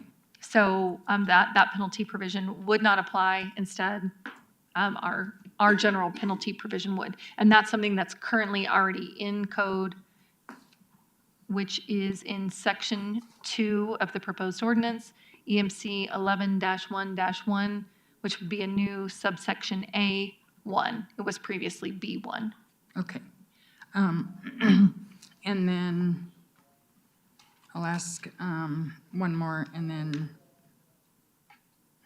actually I will piggyback off of Member Russell. The residential, it says in here, unless otherwise posted, is 25. Are you aware that Denver's residential speed limit is 20? Yes, I'm aware Denver recently lowered their speed limit. Yeah. I don't know the specific time frame, and City Manager Lewis may recall. The city's speed limit has been 25 for not terribly long for residential. 22, Is maybe? currently there. Yeah, it's been a little while.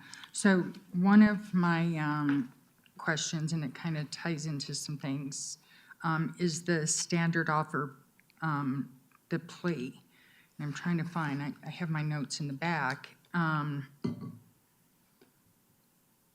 Do we offer traffic court alive at 25, or traffic, what is it called? Traffic school, the Live at 25, those type of programs, because a part of what I was reading, I don't see it in here anywhere. So what happens to that? And I was just looking for it, where I was reading originally, the prosecutor would look at it possibly twice, and that would be eliminated. So some of these programs that save lives, what's going to happen with them? So it's not eliminated. It's in the Model Traffic Code. But we have, and I just read those two provisions side by side, they are identical. So we have language in our municipal code that is already in the Model Traffic Code and completely duplicates it. So that's why we propose to take it out of our municipal code, because we don't need it in both places. So it is in the, let's see if I wrote down the section of the Model Traffic Code that it's in. I did not, so let me just pull it back up.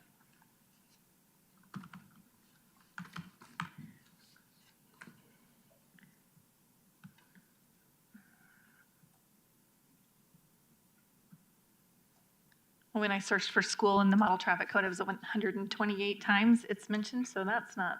So under the municipal code, the changes 11-1-7, assessment of points, that's what caused me to start questioning. Okay, I thought you were referring to section 1717, which is attendance at driver improvement school. That is, we propose taking that out of our municipal code because 1717 says exactly the same thing. So what you're referring to is the automatic point reduction, I believe. Is that 11-1-7 assessment of points? Yes, it is. So it previously was motor vehicle noise. And we took that out because that's in the Model Traffic Code. So we don't need it in both in our municipal code and the Model Traffic Code because we adopted it by reference. So this is something that's allowed under state law. Currently, the municipal court prosecutor goes through every case and makes an individualized point reduction offer or plea offer. But under state law, it's automatic. If they pay a penalty assessment within 30 days of issuance of summons, they automatically get a point reduction on their driver's license. So what this provision does is it incorporates by reference that automatic point reduction system from state law, and it refers to the state statute, which is 42-2-127, subsection 5.5. So it would incorporate that here so that if the city prosecutor does want to make an individualized offer, they still can. But if they don't make an individualized offer, then everyone that pays within that fast time frame get the automatic point reduction just like they do in state court. So, so it may save the city prosecutor some time. I suspect Arnie Shunison is the city prosecutor, very diligent and very conscientious. I suspect he will still review every case and make an individualized offer, but this just provides that same process and benefit to people in municipal court that they receive in district court. It doesn't otherwise affect the conviction. It doesn't hurt the city in any way. It just helps the driver.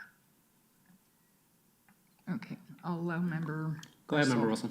So we, in accepting this, we have not eliminated prosecutorial discretion. Is that correct? Yes, that's correct. So the prosecutor could still, I mean, can he waive the penalty fees altogether in lieu of offer of traffic classes or something like that? Yes, absolutely. So the prosecutor has quite a few different tools at their disposal to be able to maybe help someone if they don't have money to pay, for example, or if they think that the charge was too harsh for what happened, they can offer to charge a lower offense.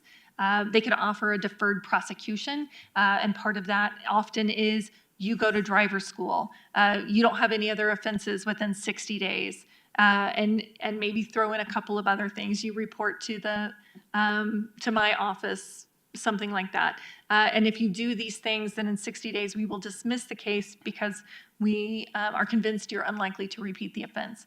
We also have a restorative justice program that both the police and defendants in municipal court and the victim and the prosecutor all have to agree. If they think someone can go through this process and admit their wrongdoing and work to make it right and then won't do it again, they can go through that process. So there are a lot of things both the court and the prosecutor have implemented so that people just don't pay maximum fines. It's not about getting money from people, it's about making Englewood safer. Okay, I appreciate that. And part of what I would like to remind council, these decisions really aren't made in a vacuum, because just a couple weeks ago, we were talking about Vision Zero. And we need to make sure education is one of the 3 E's, it's paramount. And we need to make sure that the public is educated. So how are we gonna do that? I mean, that's another question. We haven't, I don't know. I think that's something we need to talk about. I think the court, the prosecutor can make sure that option is available. That is one question that I had. But for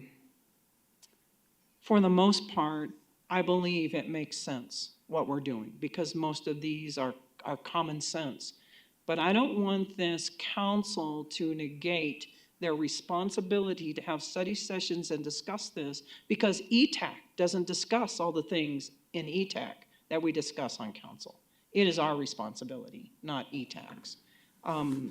So I want to make certain that we make sure the public is educated, because they're the ones that are going to reap the consequences of these changes. So I know the speed limit, back to the speed limit thing. So is the speed limit currently 25 miles per hour in residential areas, except as otherwise noted? So that doesn't mean like the speed limit on Dartmouth is 30 miles per hour. It's an arterial, so those were eliminated from the 25s, yeah. Okay, so I mean, but I do think that some of the things need to be posted in other places. Now, the one other thing about, and this may or may not, we need to enforce the laws we have. It's not just educating people. Unless we start giving speeding tickets it's not going to, the problem is not gonna go away. I have been passed on Dartmouth, and that, it's very dangerous. So, anyway, do you wanna make another comment? I would, and about bringing up the speed limits, this doesn't propose to change any speed limits or any way we regulate speed. In fact, what's in front of you doesn't make hardly any substantive changes to what our current laws are. Instead, what we have in our code just largely duplicates what's in the new model traffic code. And so our laws aren't really changing. A little tweak here and there. But for the most part, it's just deleting things in municipal code that don't need to be there because we already have them either in general penalty provision 1-4-1 or the model traffic code. So this is mainly a cleanup provision, but then adding a new section on driving under restraint, which is a state law. So that is already the law, something that can already be prosecuted, but under state law, we can add it to our municipal code and prosecute it in our municipal court. So that's really the main substantive change. Councilmember Wright had given me a heads up on some questions, and I wanted to address one as well that she had left on a voicemail for me. Sorry, I missed your call. And that was specifically regarding driving under restraint. She had asked the new section, and I'm pulling it up right now, that we propose to add in 11-1-4. It states the municipal court shall not waive or reduce a driving under restraints offense 3-point penalty. And she had asked why it says that. It's because state law specifically says that if we add this in our municipal code, then the municipal court shall not waive that 3-point penalty. So that's why it's in there. So we either include it when we add driving while restraint, or we don't add driving while restraint such that it can only be prosecuted in state court. So I did want to touch on that. So what we're proposing, this is already the law also in other cities that surround us and under state law. So I think adding these things won't be a substantive change for anyone that's driving on our streets or maybe in our court, because they're already the same things that they face and the same procedures they face when charged with a traffic offense in Arapahoe County District Court. So can I ask another question then? Because I remember reading something about careless driving and reckless driving. Were those eliminated in this? No. So we would have eliminated them both. Reckless driving is in model traffic code, so we did take it out. Careless driving was in a prior version of the model traffic code, but they left it out. It looks like an inadvertent omission. That's why we propose to leave it in our municipal code. We don't want to delete anything. We want to make sure everything is covered. And so because it was an omission, we did leave it in. So it's not duplication. I would suspect in the next version, we will propose taking it out because I would assume they will correct that in the next version that comes out. And just one other question about that. If in the next version, they change things that we want things that they're taking out, can we retain those? We can, yes. With some exceptions. For example, if the state has passed a uniform law that must be uniformly applicable to all cities, then we don't have home rule authority to change it. So I would say we can with that asterisk. Okay, I appreciate that. Thank you. Actually, I have a question just because we keep bringing up the 2020, but when we made the changes to lower the speed limit from 30 to 25 in residential, we looked at the model traffic code back in, I believe it's 2022. So there were, and I think you already answered this question, City Attorney Niles, but there's no major changes because we started following the safety stop, e-bikes, all of that was done during the 2022 model code update that did go through ETAC and did go through study session with City Council. So there's no major changes based off of what we're seeing here tonight. Yes, I believe that was in 2020. Was in 2020? Wow. Wow. It was adopted November 2nd, 2020, And city council has made no amendments to these provisions since then. Okay, seems like. Time flies when you're having fun. I guess so.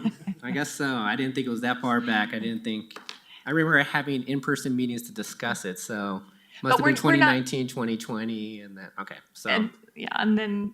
All here we right, are. well, But we're not proposing any changes Okay. to that at all. perfect. All right, thank you very much, City Attorney Niles. Any further questions on this item? Mayor, I just have one question. Insofar as this is a model traffic code that is adopted by cities, I don't know about statutory cities, but home rule cities, and is adopted by the state, what is the will of council in terms of, should we always schedule a study session or follow the previous direction of it goes to ETAC, then comes to council for a vote? Is there a preference on council?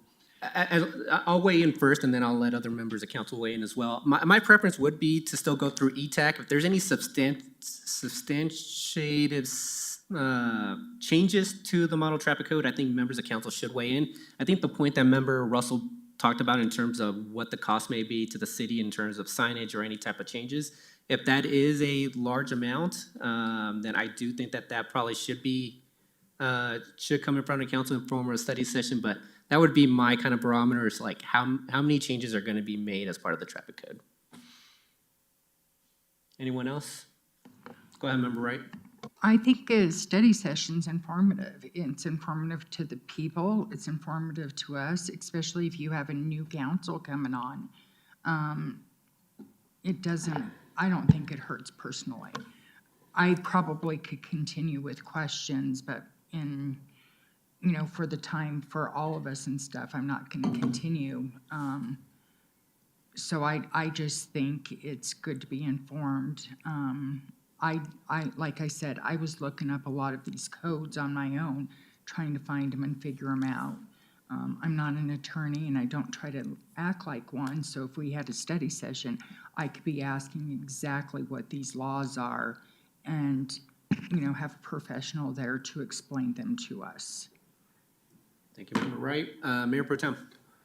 Thank you, Mayor. Yeah, I like the current path going through ETAC and then coming to council for a vote. Obviously, we can ask questions during this time, maybe it was a mistake to put it on consent. And I think that was maybe on me, since I thought it was just adopting the model traffic code without a lot of changes. So I didn't realize that there would be this kind of pushback. But in the future, if next time we have to adopt this, if I'm have a say in it, I'll make sure it doesn't end up on consent, but I don't think it needs a study session. All right. Anyone else? All right, go ahead, Member Newcamp. If you're asking for feedback, I'm also comfortable with the current system, but I agree with the mayor that if there are substantial changes that we think should have a study session, that makes sense. But if it's more of what I believe we're looking at tonight, which is not a lot of things in our code are actually changing, just minor adjustments, I'm comfortable moving forward the way we do. Perfect. All right. And with that, can I get a motion to approve 9A1? Move to approve 9A1. Thank you, Mayor Pro Tem. Could I get a second? Second. Thank you, Member Prang. Any further comments? Seeing none, can we please vote? Mayor Pro Tem Anderson. Aye. Member Nunnenkamp. Aye. Member Prang. Aye. Member Russell. Aye. Member Ward. Aye. Member Wright. Aye. Mayor Sierra. Aye.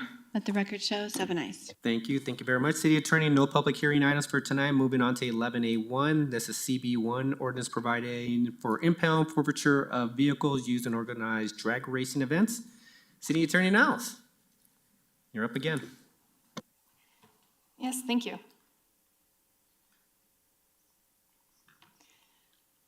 Let me get through these presentation slides, and what I see on my screen is not on that screen. Oh, okay, thank you. So finally, here tonight on a proposed vehicle impound forfeiture process for organized drag racing. City Council remembers, I believe it was last summer, we had a few organized drag races or attempts to hold organized drag races within the city. And that raised some discussions at the council level, both with citizens expressing concern regarding safety and then council asking staff What can we do about this? We discussed that the city does already have tools prohibiting organized drag races, prohibiting drag racing. We have a slew of traffic offenses, speeding, for example, reckless driving that can come into play. But City Council asked us to look into it further. What else can we do to make sure Englewood citizens stay safe, to support the Vision Zero initiatives that we have? So my office undertook a long-term research project really looking into what other cities are doing. How do they handle this? What other tools do they have? And surrounding cities, plus Colorado Springs, what we looked at, largely do have provisions that allow cities to impound and forfeit vehicles used in drag races. We continued to clarify on one-on-ones with council as to what exactly would you want to see. For example, if a teenager, for example, I mean, I have a 19-year-old son who makes not the smartest choices sometimes. If they're at a stoplight and they start to spin their tires to try to beat the kid next to them, is that a drag race where we should try to forfeit the vehicle? Then we discuss, well, no, because that's not, what we're really doing is an organized drag race where maybe spectators, they shut down a parking lot and in close quarters. So we narrowed it down and we defined this to address organized drag races when there's really a concerted effort to hold a drag race within the city of Englewood, because we don't want that. That's not safe for our citizens. It poses both traffic obstructions and can be extremely dangerous, both for participants, observers, and for the general public just trying to go about their day. So then we really liked the Colorado Springs mechanism for forfeiture and impoundment. And we used them, we looked at all of them, but we really narrowed down on the Colorado Springs Ordinance and Municipal Code that provides a beginning to end mechanism authorizing when cities can impound, when we can try to forfeit ownership, and what type of due process are we required to provide? What type of hearing are we required to provide? And so we took theirs as a model and then used it to follow our own internal processes for administrative hearings. And we also looked at our current codes, because we have current codes already authorizing impound, already designating what constitutes a nuisance. We already have provisions that say when a judge can release an impounded vehicle in a criminal prosecution. So we first had to amend those provisions of municipal code to refer to this vehicular public nuisance that we're now specifically designating. So the vast majority, though, is the new Title 15 Chapter 4A, which is a brand new administrative proceeding for impound and forfeiture. Now, I will just say from here, the goal is not really to impound and forfeit a vehicle. We have exceptions in here. For example, if somebody is a parent, for example, they had no idea their child was going to take their car and go to an old Hobby Lobby parking lot and hold a drag race with it. So we do have exceptions if you didn't know or had no reason to believe that someone would use your car, or somebody stole your car and used it in a drag race. We're not going to forfeit your vehicle. Instead, the goal is so that these organizers of drag races don't even try to come to Englewood. Don't come here. If you do, we are going to try to take your cars. So it's to avoid the issue altogether is the purpose. Now, if somebody does still have an organized drag race here, you better believe we're going to try to enforce this, because if we don't enforce it, it becomes meaningless. So the procedure. Of course, we don't want to take anybody's car without notice and without going through an entire hearing procedure and giving someone due process and a chance to challenge it. So it requires first the city or my office to initiate forfeiture proceedings by providing notice with 21 days notice that says we plan to seek to forfeit your vehicle, impound and forfeit if it's not already impounded, unless you enter into a voluntary abatement agreement with us, which says I won't ever do this again. And gives us assurances that the vehicle will be operated safely in the future. Now, if they do enter into a voluntary abatement agreement and then they have another drag race, then, of course, they're no longer eligible for voluntary abatement agreement, and we can proceed directly to the forfeiture. Then, let's say 21 days later, we send someone a notice that says, look, we're going to forfeit your vehicle because you had this organized drag race in Englewood.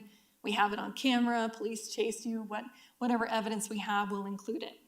So 21 days later, if no response, then my office will file a motion to impound the vehicle, terminate the ownership and all liens, and we provide notice to everyone.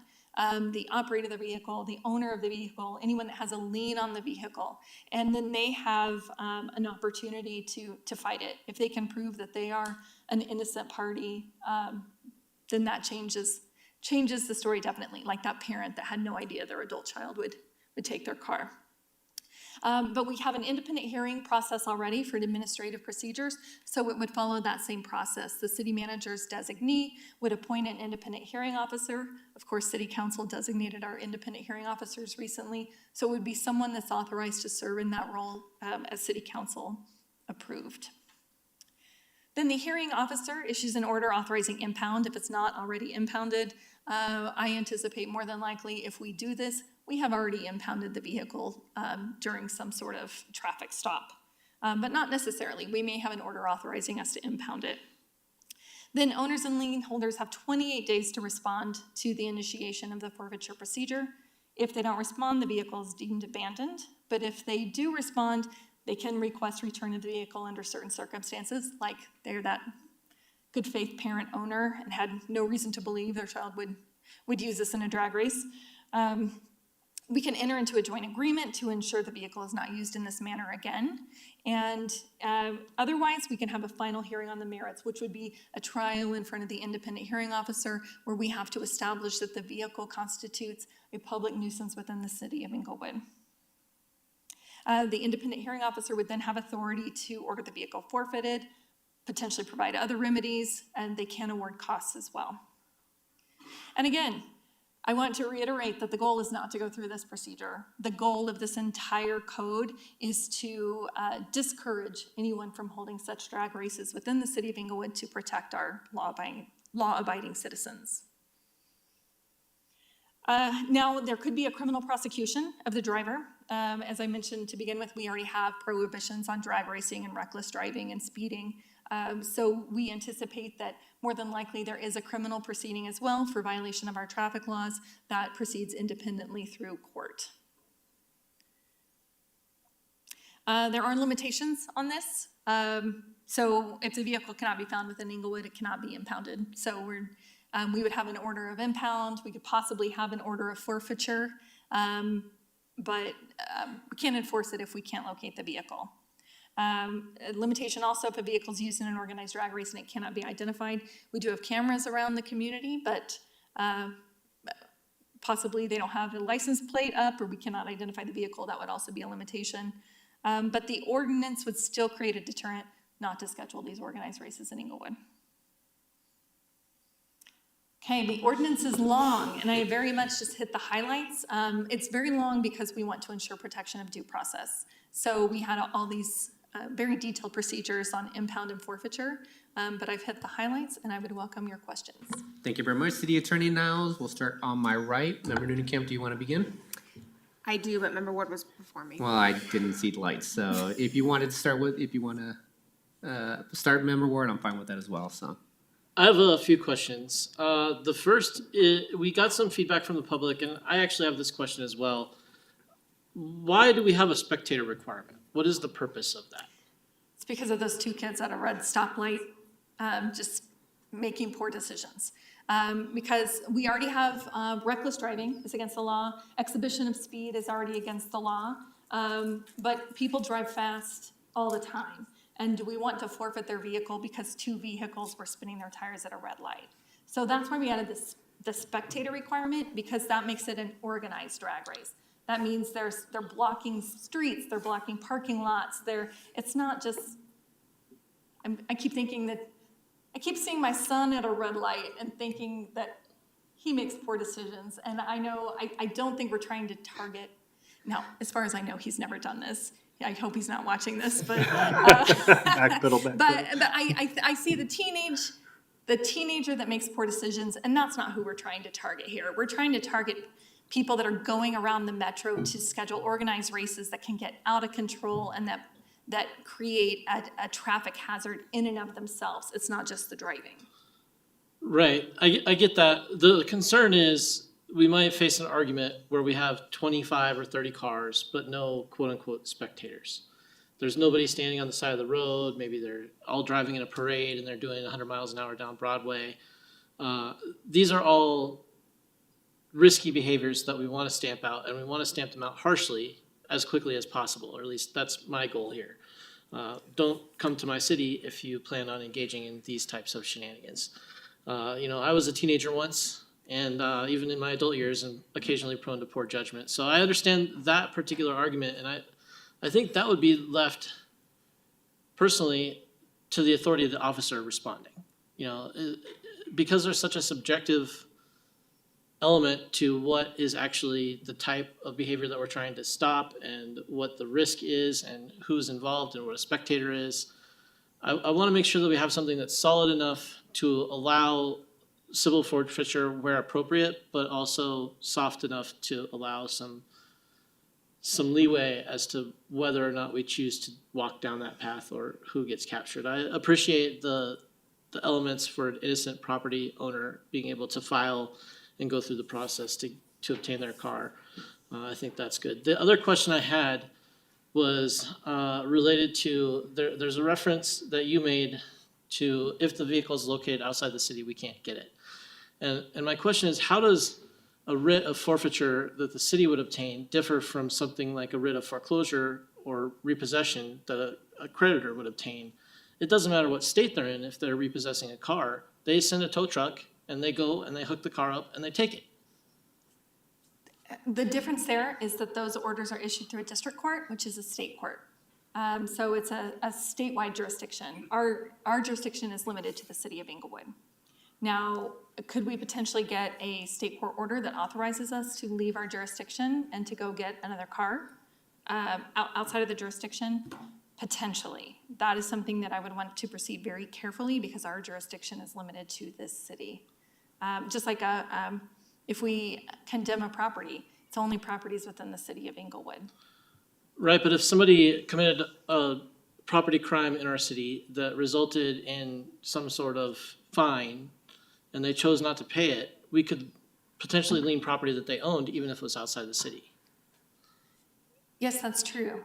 But a lien, again, would generally only arise out of a state court proceeding.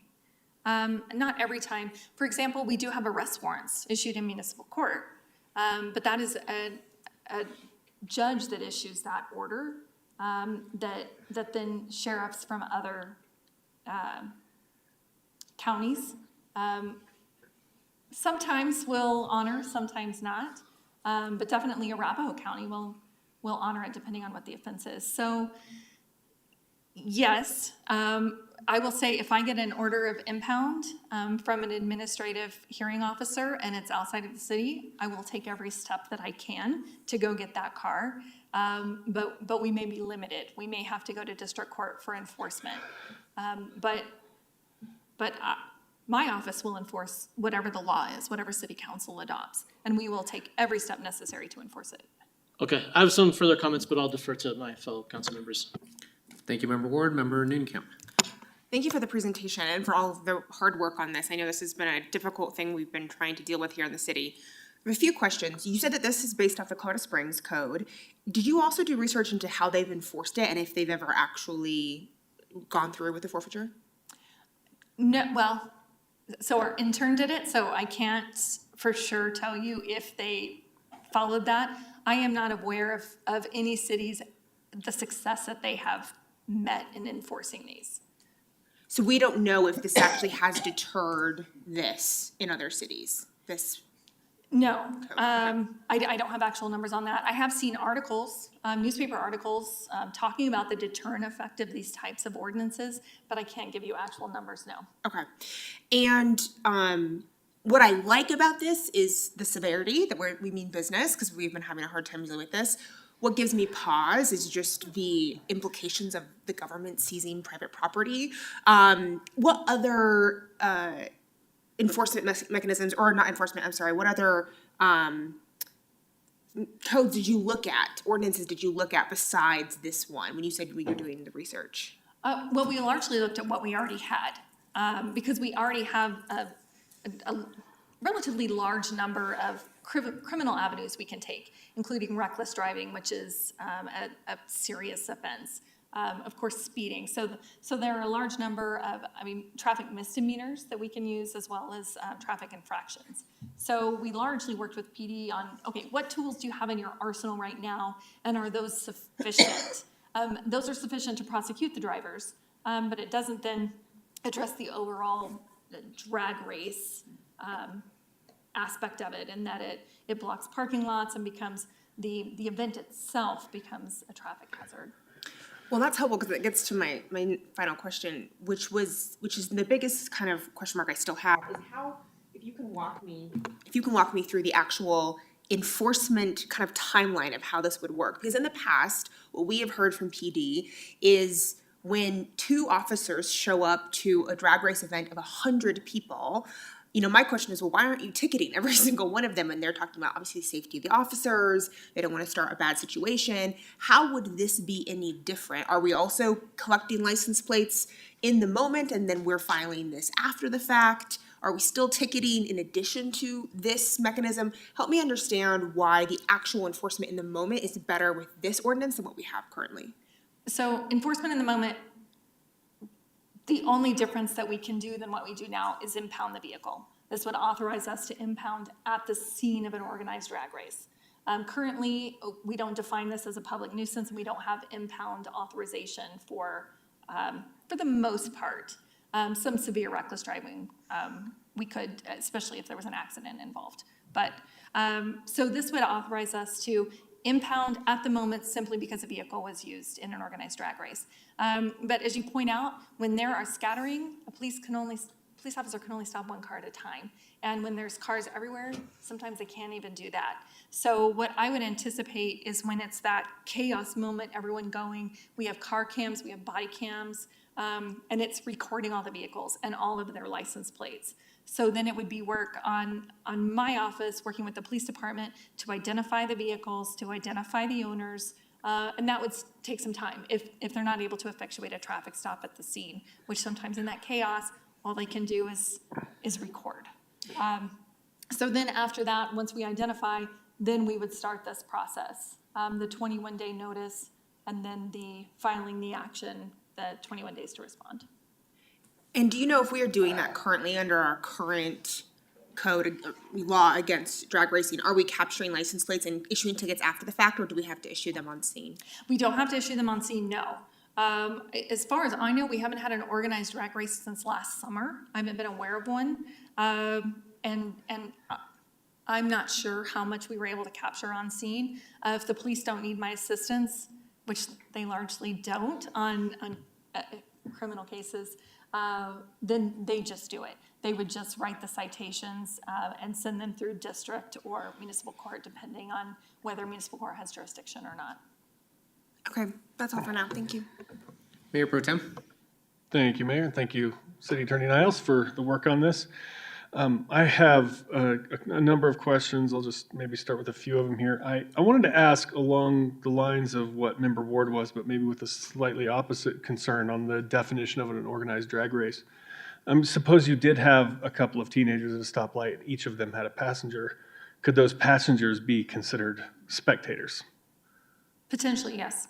And so we have that situation, and then I think the ordinance makes reference to Model Traffic Code 1105 that has speed contests, but also has speed exhibitions. Are speed exhibitions considered a forfeiture? Are those subject to forfeiture? If there would be two vehicles and 2 spectators, yes. So what I'm hearing is technically, if you have 2 vehicles, each with a passenger, and I'm watching, and they peel out at a stoplight, exhibiting the speed, but they never go over the speed limit. Technically, if you had a nasty prosecutor or something, or a police officer that wanted to really stick it to him or something like that, this could technically apply to that situation. It could, yes. That's Okay. why we struggled with the definition a little bit. Yeah. And called it an organized drag race. But it would first have to be PD thinks that forfeiture is warranted to let my office know. Mhm. And my office would have to look at it. determine forfeiture is warranted. In that case, though, the balance for that is that's why we have that process where you can enter into a voluntary abatement agreement. So in something like that, you send the 21-day notice, we're looking to forfeit your vehicle, the owner should, this is what I would do, immediately respond and say, what's this voluntary abatement agreement? At which point we would say, we want you to put in writing that you did this and you're never going to do it again. Yeah. So that's, if they have this a voluntary abatement agreement where they provide assurances that it won't happen again, that's what's required. Now, if it's happened before, though, then a voluntary abatement agreement, let's say they entered into a voluntary abatement agreement and then they did it again, we're in a different situation. I appreciate that the voluntary abatement thing is in here to the extent that, this is a well-written ordinance, even if I don't particularly agree with it. The other thing I wanted to ask is this is a civil forfeiture. Can you explain the difference between the standard of evidence for this? And could it be possible that you arrest somebody, they go through both a criminal prosecution and a civil forfeiture, and ultimately they're found not guilty, and yet their car is taken away? Is that a situation that could happen? Very well could happen. Because a criminal proceeding is separate and distinct, it's the prosecutor has to prove guilt beyond a reasonable doubt. Versus this civil proceeding is a preponderance of the evidence. So maybe, let's say an eyewitness couldn't establish in the criminal case beyond a reasonable doubt who was driving or something like that. In this administrative proceeding, the city would not have to prove beyond a reasonable doubt. It is a lower standard. But because of that, we also have an appeal process. So let's say there was a forfeiture order issued, it could be appealed and it could be reconsidered by a court. Okay, maybe I'll just ask one more question here, and then I might come back with some more. But the next one was, it says that the nature of the action, all actions under this chapter shall be civil and remedial in nature, and not punitive. I mean, this sounds like somebody losing their car is like a pretty extreme fine or something like that. I feel like this would be received as a punitive measure. What's the difference between civil and remedial and punitive in this case? How would you defend that this is remedial and not punitive? Punitive, I would say, is your criminal case. That's a punitive imposition of fine, perhaps loss of liberty if they're put in jail for a reckless driving offense, something like that. That would be your punitive proceeding. Forfeiture of property is a civil proceeding that doesn't relate to that criminal punitive proceeding. Okay, so they could get fined $5,000 but lose their $40,000 car, and one is the $5,000 one is punitive and the $40,000 is just remedial. All right. Point is well taken, but yes. Okay. I'll stop there for now. Thank you. Member Prang. Thank you for the presentation. A few follow-up questions. On the question mark of spectators and that being included in the definition of an organized drag race, how do we prove that there were spectators? Is that the police showing up need to witness that there were spectators? Can other witnesses to the organized drag race, give testimony that they saw people spectating?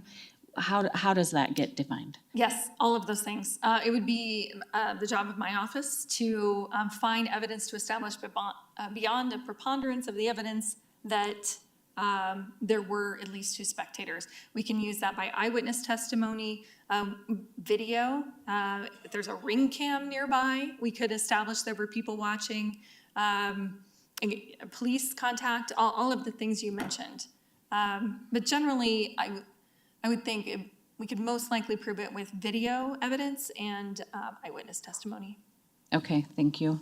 And then to some of the discussion about forfeiture, I don't have a problem with the city taking their property. If they're breaking the laws and they're causing that kind of disruption, and we have the abatement process that offers an out at the beginning of this. So if we do get to the level of forfeited vehicles and so then they become city property. Then can the city sell those forfeited vehicles to help cover some of the potential cost of administering this process that we're putting in place? Yes, exactly. Okay. We could sell it. I believe we have an abandoned vehicle process that we're required to either post it for sale or sell it on terms most beneficial to the city under municipal code and charter. And then first, the funds would be used to, well, they would go into the general fund, but generally would be used, considered to reimburse the cost of the proceeding. Okay. And I would anticipate it would reimburse the cost of the proceeding, but there's no telling. Right. I appreciate that. And then I guess lastly, with the whole out around ownership, so say it's, a kid using their parents' car, what if we run into situations where our offenders who are part of an organized drag racing community are using one another's vehicles or different family members? I want to ask the question, maybe it's a little silly, but I also feel like if those who are participating in these activities see that cities are trying to create a deterrent, I could see there being potential for workarounds as far as the ownership piece goes. And I would anticipate people would try to do that. But so that would be the office of the city attorney. It would be our job to establish that the owner knew or should have known that this vehicle was going to be used in that manner. So maybe not by the driver specifically, but we would have to try to find evidence that they knew or should have known. Otherwise, they would qualify for that innocent owner exemption. Okay, thank you. Now, you better believe we would look for evidence from every other city. Had this vehicle ever been used in another drag race? Because that's pretty good evidence they knew or should have known. Right. Okay, that helps. Thank you. Member Wright. Thank you. Lots of questions. So my first one is, will the flock system be used in this? The cameras? Yes. Isn't that possibly? The cameras could be used to track the vehicle, to potentially get license plates from vehicles. I personally have never used or seen it, but I'm only aware of it from reports that have been given to city council. But that certainly could be a tool in our tool belt. So will that cost us more money? As I recall, and Deputy Chief Vance might be able to answer this question. I thought it was used to help track stolen vehicles and that type of thing, not this type of thing. So would more money need to be put into the system for enhancements? I don't anticipate so, because we've already purchased them. But So the flock system isn't a live camera system. So it would take snapshots of every vehicle that passes the flock cameras just like they do now. So that's why the tracking portion might assist if they do leave the scene and we're able to track them northbound or southbound on Broadway at certain dates and times. But it would not cost any more money because we just have the 10 cameras that we have now. So it's unlimited reads. How long would it take for that data to be provided then? If it's not live, you said. So if data's needed, if there was a drag race or exhibition of speed or something like that, how long would it take before you're able to pull that data to track somebody? Immediately. Okay. Yeah, right at the time. Okay, perfect. All right. Thank you. Thank you. Then if a vehicle is returned to someone, if it was parents' stole car, whatever, but it sat in impound for a period of time, what kind of cost would that car owner incur when it had to sit in impound, not because of their own fault? I believe we wrote it that any impounded vehicle, the fees for impound would have to be paid to get it out, because we don't impound ourselves. It's done by a third party. So if the vehicle was used in a crime, no matter what crime, it likely could be sitting in our impound lot. Or on a third-party impound lot. So it wouldn't sit at the service center impound lot? No, I believe we contract with different tow companies to do that. I'm looking back at PD. I've seen the tow company contracts, so that's my, But it's not brought to the service center? I don't believe we impound private cars at the service center.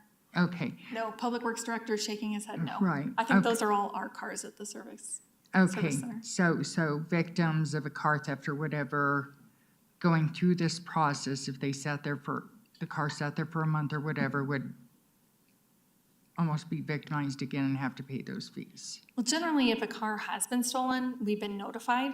And when we run the car, we can tell it's been a stolen vehicle. So generally, we can get that back to the proper owner very quickly. So I wouldn't anticipate. That may not even be one, if it's drivable, it may not even be one that has to be towed. Okay, okay.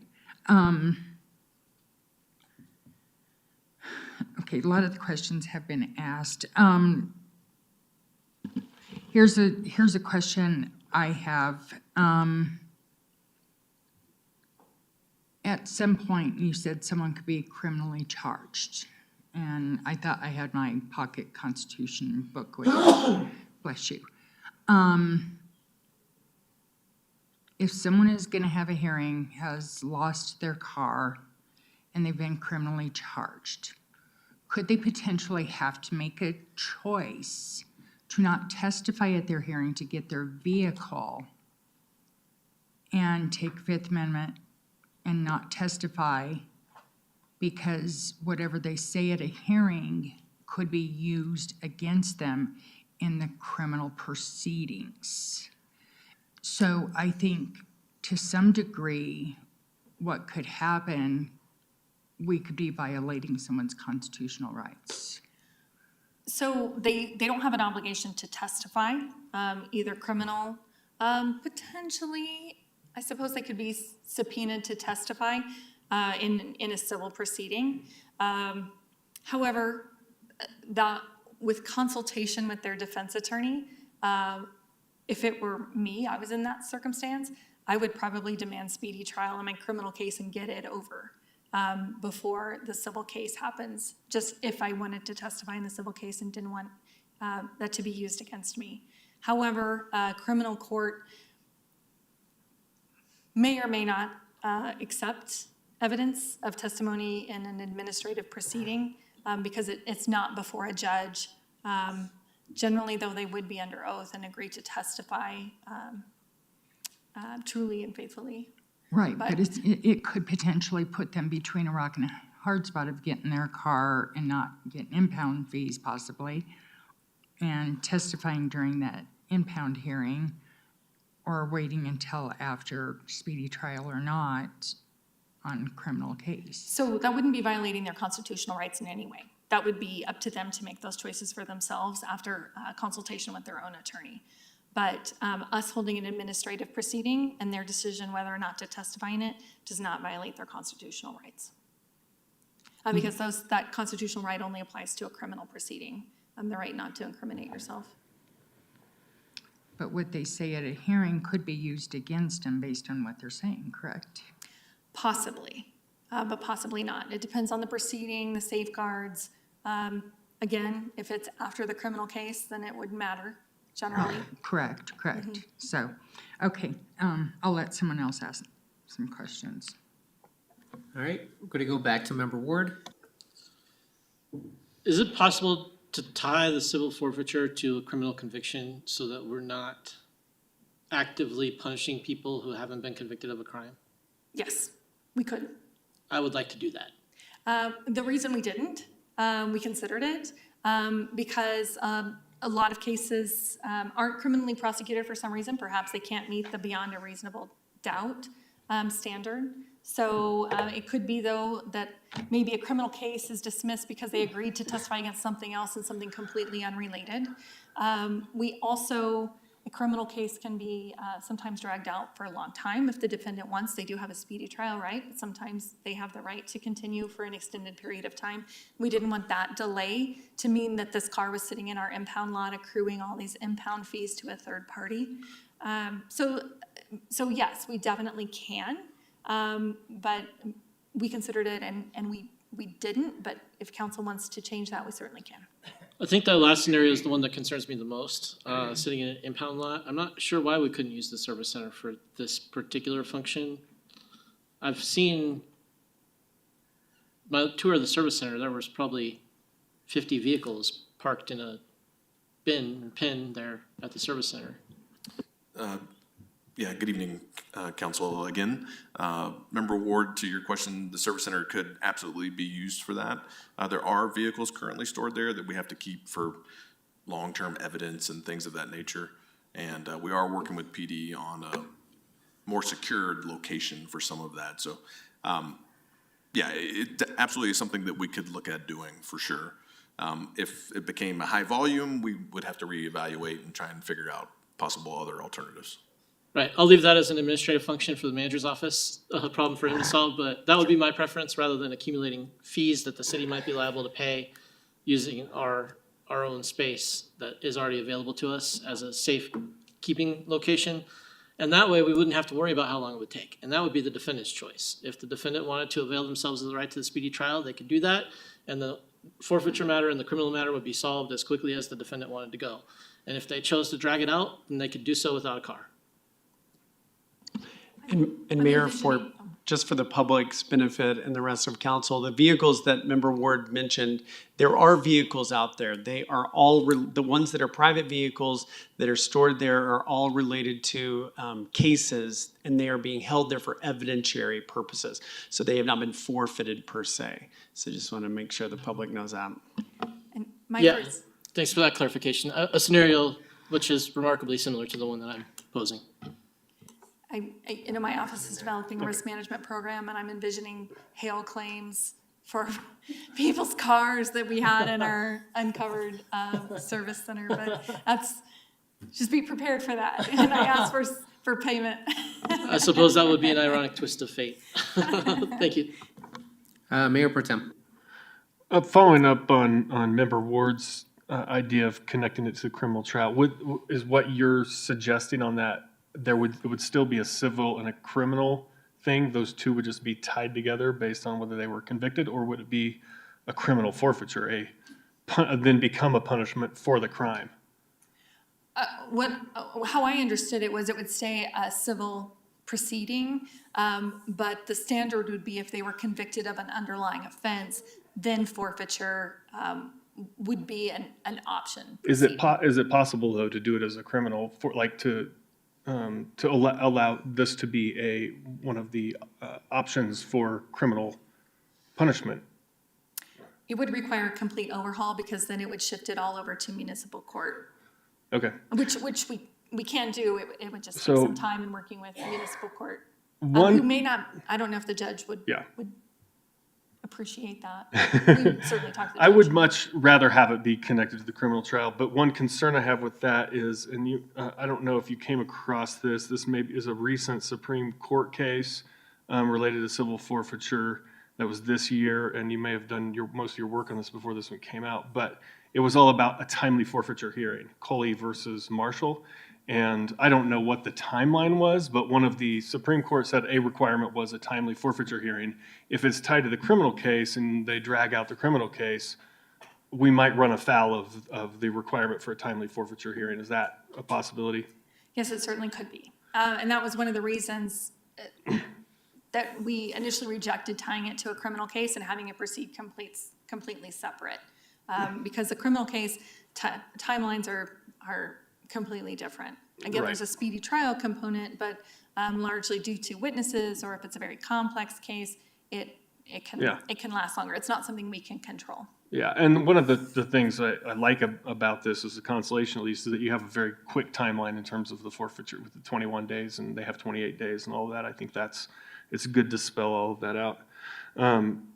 So my ideal, if we're going to do this, would be to have this be a punishment for a crime, so they could get their car taken away as the fine for committing the crime. But I don't know, maybe that's not possible.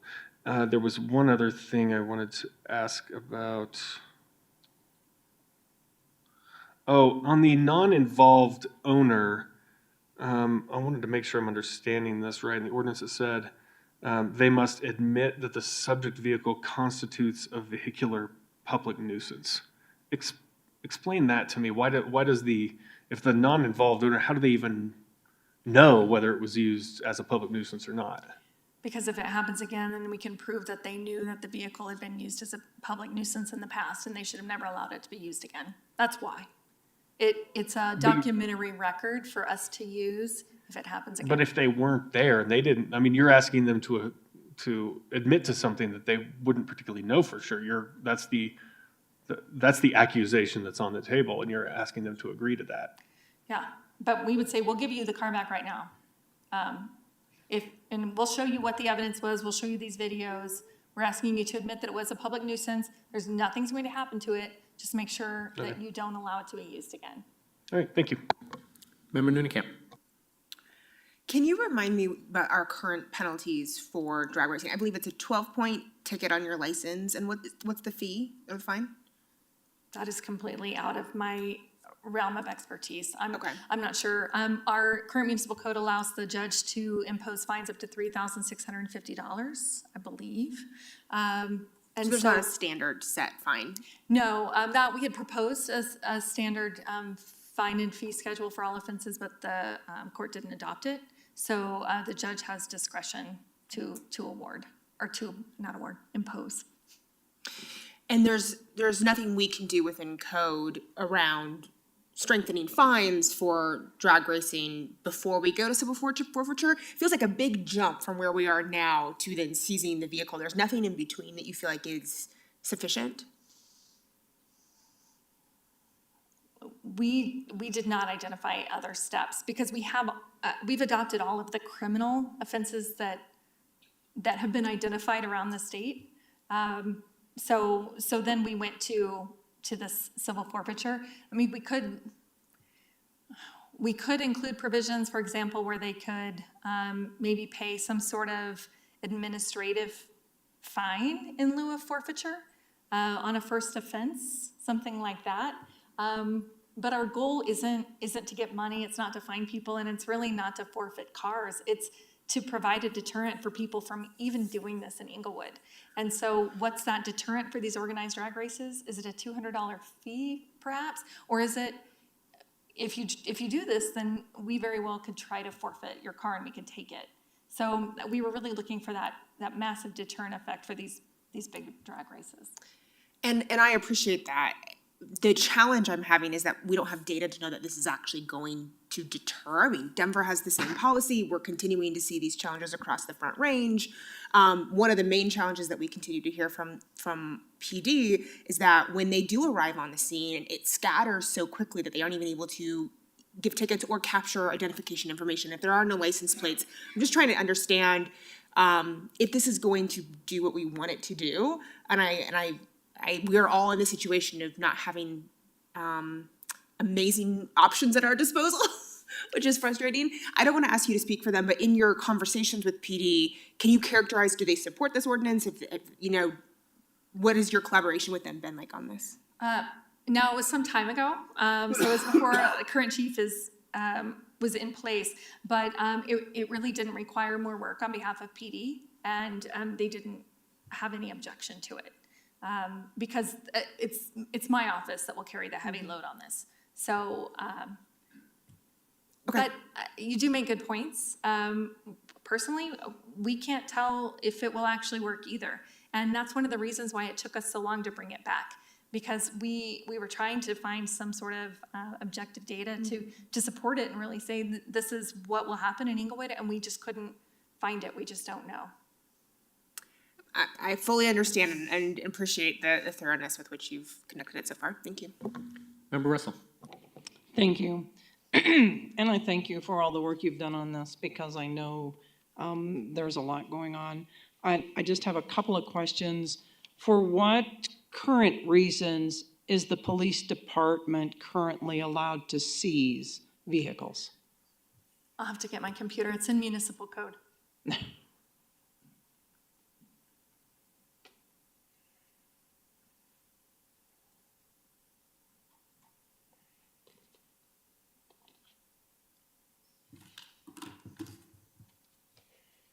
Well, as already stated, we do seize vehicles when they're used as evidence of a crime. and kept at the service center.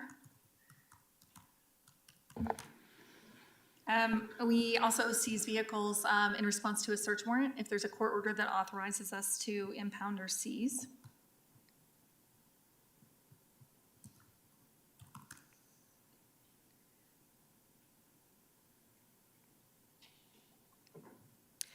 We have authority to impound unattended vehicles. We also have authority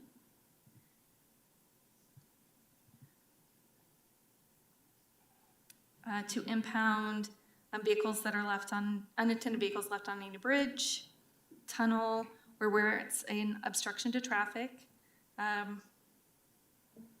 This is from EMC 11-1A-2. If it's illegally parked and a hazard to the movement of traffic, if it's left with the engine running or with the keys in the ignition, if it's, let's see, illegally parked. Some of this is a bit duplicative. If the operator of the vehicle has been taken into custody by the city and if left unattended, and would leave the vehicle unattended upon a street or restricted parking area or public right-of-way. There's quite a few different, if it's found to have 3 or more tickets were unpaid. Okay, Yeah, that's, okay, I kind of get that. The other question that I have, when you say that the owner of the vehicle is unaware, what if the bank is the owner of the vehicle? The only reason the bank can repossess a car is for failure to pay. But I'm pretty certain the bank probably would not like the city to impound the vehicle. Yes, exactly. So generally, such as if a bank has a lien on it, we would send the notice to all of the owners and all of the lien holders, the initial notice within 20, and give them 21 days to respond, and that they can enter into the voluntary abatement order, all of them together. In addition, they can, if they do own the vehicle, they can argue that they are that innocent owner exception, and so that they should get the vehicle back, but they have to then give us some assurances in writing that the vehicle won't be used again to get the vehicle back under that innocent owner exception. Most generally, though, what I would expect is that we could forfeit ownership of the vehicle, sell it, and then we would have to pay off an outstanding loan if the lien holder is an innocent lien holder, if they didn't know or should have known. That's how I forfeited a lot of vehicles at my last city, mainly if they were used in crimes, and that's how we did it there.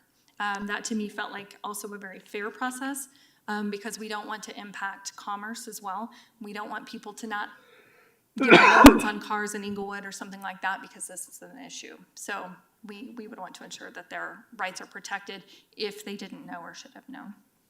Okay, I appreciate that. I want to weigh in. I appreciate the sentiment of the other council members. I just want to read the first section of the 14th Amendment. It says, all persons born or naturalized in the United States and subject to the jurisdiction thereof are citizens of the United States and of the state wherein they reside. No state shall make or enforce any law which shall abridge the privileges or immunities of citizens of the United States, nor shall any state deprive any person of life, liberty, or property without due process of law, or deny to any person within its jurisdiction the equal protection of the laws. I personally believe that in order not to stand on shaky ground, that if we want to do forfeiture, it needs to be tied to a criminal proceeding, and it needs to be punitive. We are standing on very shaky ground by doing this. And so I think that's something that we need to think pretty diligently about. I know that we all want this because we've talked about this before, for our city to be safe, whether it is drag racing or whatever it is. I am not interested in putting any more laws on the books that cannot be enforced or that will take a lot of things. I think we need to start, and I've asked for this before, we need a study session, and maybe now is the time for this council to decide what type of enforcement we want, to know what direction we need to go with the police department. Because unless we start having laws that have teeth in them and we enforce those laws enough, we are not going to deter crime in the city. So that's my opinion. I really think this needs to be attached to criminal proceedings. Thank you. Thank you, Member Russell. Mayor Pro Tem. This is just for the kind of the sake of the public on Member Russell's question about what things are the city currently allowed to seize for. Can you explain the difference between seizure and forfeiture? Sure. Impound means that we take it into custody. So if we seize it, that means we can hold it. If we forfeit it, that means we terminate ownership rights and it becomes ours. And there's nothing else in our laws that allow for forfeiture right now. Is that correct? Not for vehicles. Right. Unless it's considered abandoned. Okay. We do have forfeiture of weapons.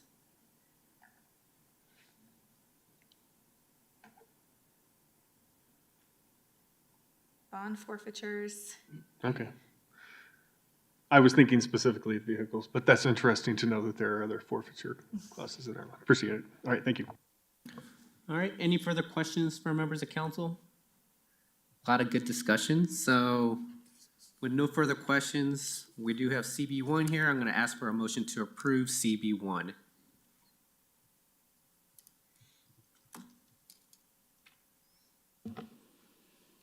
Mayor, Sure. I'd like to table this to a study session. I think there's some more robust discussion that can take place here. The city attorney's given us a very good template for what we can expect to see in that study session, but I just don't think this cake is fully baked. And I think we can perhaps spend some more time in the study session discussing the specific policy concerns that we have in a more robust way than we did tonight, and kind of flesh out some ideas, and then she can come back with a piece of legislation that matches that. I'm not comfortable cutting and pasting tonight. Yeah. So I don't think the timing for a vote is appropriate. Okay. Thank you, Member Ward. Did you want to make the motion to table to date uncertain? So moved. Second. Thank you, Member Ward and Member Wright. So we'll go ahead and table to date uncertain is the motion on the table. Any comments? Go ahead, Mayor Pro Tem, and then Member Noonan-Kemp. I'm opposed to this ordinance, even whether we table it or not. So I'm going to vote no on this, just in case there are 4 people opposed to it. We don't go through a whole process of study session, have the city attorney reworking it and everything for lack of support. So I'm going to be voting no on tabling this today. Thank you very much, Mayor Pro Tem. Member Noonan-Kemp. I'll be supporting the motion to table because I do want a study session on this. I almost wonder if that would have helped us a little bit tonight. I think the city attorney has done so much work, and by no means do I think that it's wasted, but what I hope we get out of a study session is some different options. You know, here's an option we could do, maybe just seizure and then due process. What's the criminal option? You know, right now we have one very specific option in front of us that I know is the result of a lot of legal research, but I think you're hearing some concern and apprehension from the council about making this jump. And I would like to see maybe something between what we have now and this full option in front of us. And I know that those are limited, but it feels like there might be something else that we can explore. And so I'd like, as you've done so well in the past, for you to bring us a few different avenues we could go down, and to really have a better understanding from our own PD and from other municipalities about what's going to actually deter crime or empower our police department to enforce our laws, which is, I think, where I would like to focus our attention. All right. Thank you very much, Member Noonan-Kemp. Actually, you echoed a lot of my same sentiments, so I will be supporting this. What I was going to be looking for is just metrics on whether or not this is working for other municipalities. You mentioned earlier that the chief was not in place when we started looking at this item, and so I'd like for the chief to weigh in on this or other steps that he may be familiar with. But the other thing that you mentioned is that we may have not had this issue, or at least the organized drag races that we were made aware of since last summer potentially. So I'm wondering if what we've instituted since then is already working. So that's kind of where my head is at, along with some of the concerns that other members of council have had. But I will be in support of tabling to date uncertain. Member Pring. Thank you, Mayor. I'm supportive of tabling the measure as well. I do like the idea of looking at some other options. I mean, we did ask for this to come forward, and we asked for a deterrent. So we want a deterrent. I want us to get it right. I would like for us to address some concern that Member Russell brought up around due process and whether the administrative hearing format addresses what her concerns are. So that I would want that to be included in our discussion when we have a study session. Thank you. Thank you, Member Prang. All right, City Attorney, thank you very much for all the work that you've done on this. Yeah, a lot has gone into this. We've been talking this for a while. So with that, can we please vote on tabling to date uncertain? Mayor Pro Tem Anderson. Nay. Member Neunenkamp. Aye. Member Prang. Aye. Member Russell. Aye. Member Ward. Aye. Member Wright. Aye. Mayor Sierra. Aye. Let the record show 6 ayes and 1 nay. All right, perfect. Moving on to 11B1. This is second reading of the approval of the IGA with Tri-Cities Homelessness Coordinator for Arapahoe County. Deputy City Manager Dodd, I'm assuming that you don't have anything to add since we last spoke on this item. Is this... I do not, but I'm happy to take any questions. Perfect. All right. Any questions from members of council? All right, seeing none, can I get a motion to approve CB 62, 11B1?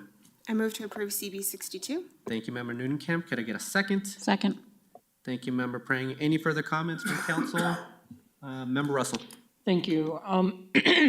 I will be voting no, because I think that funds are about ready to dry up, and I think that this council better be prepared for what's coming. So I'll be voting no. Thank you. Thank you, Member Russell. Anyone else? Mayor Pro Tem. This, I'm lost. I don't see CB 62 on the agenda. It's 11B1. Council Bill 62, approval of amended IGA with Arapahoe County for Tri-Cities.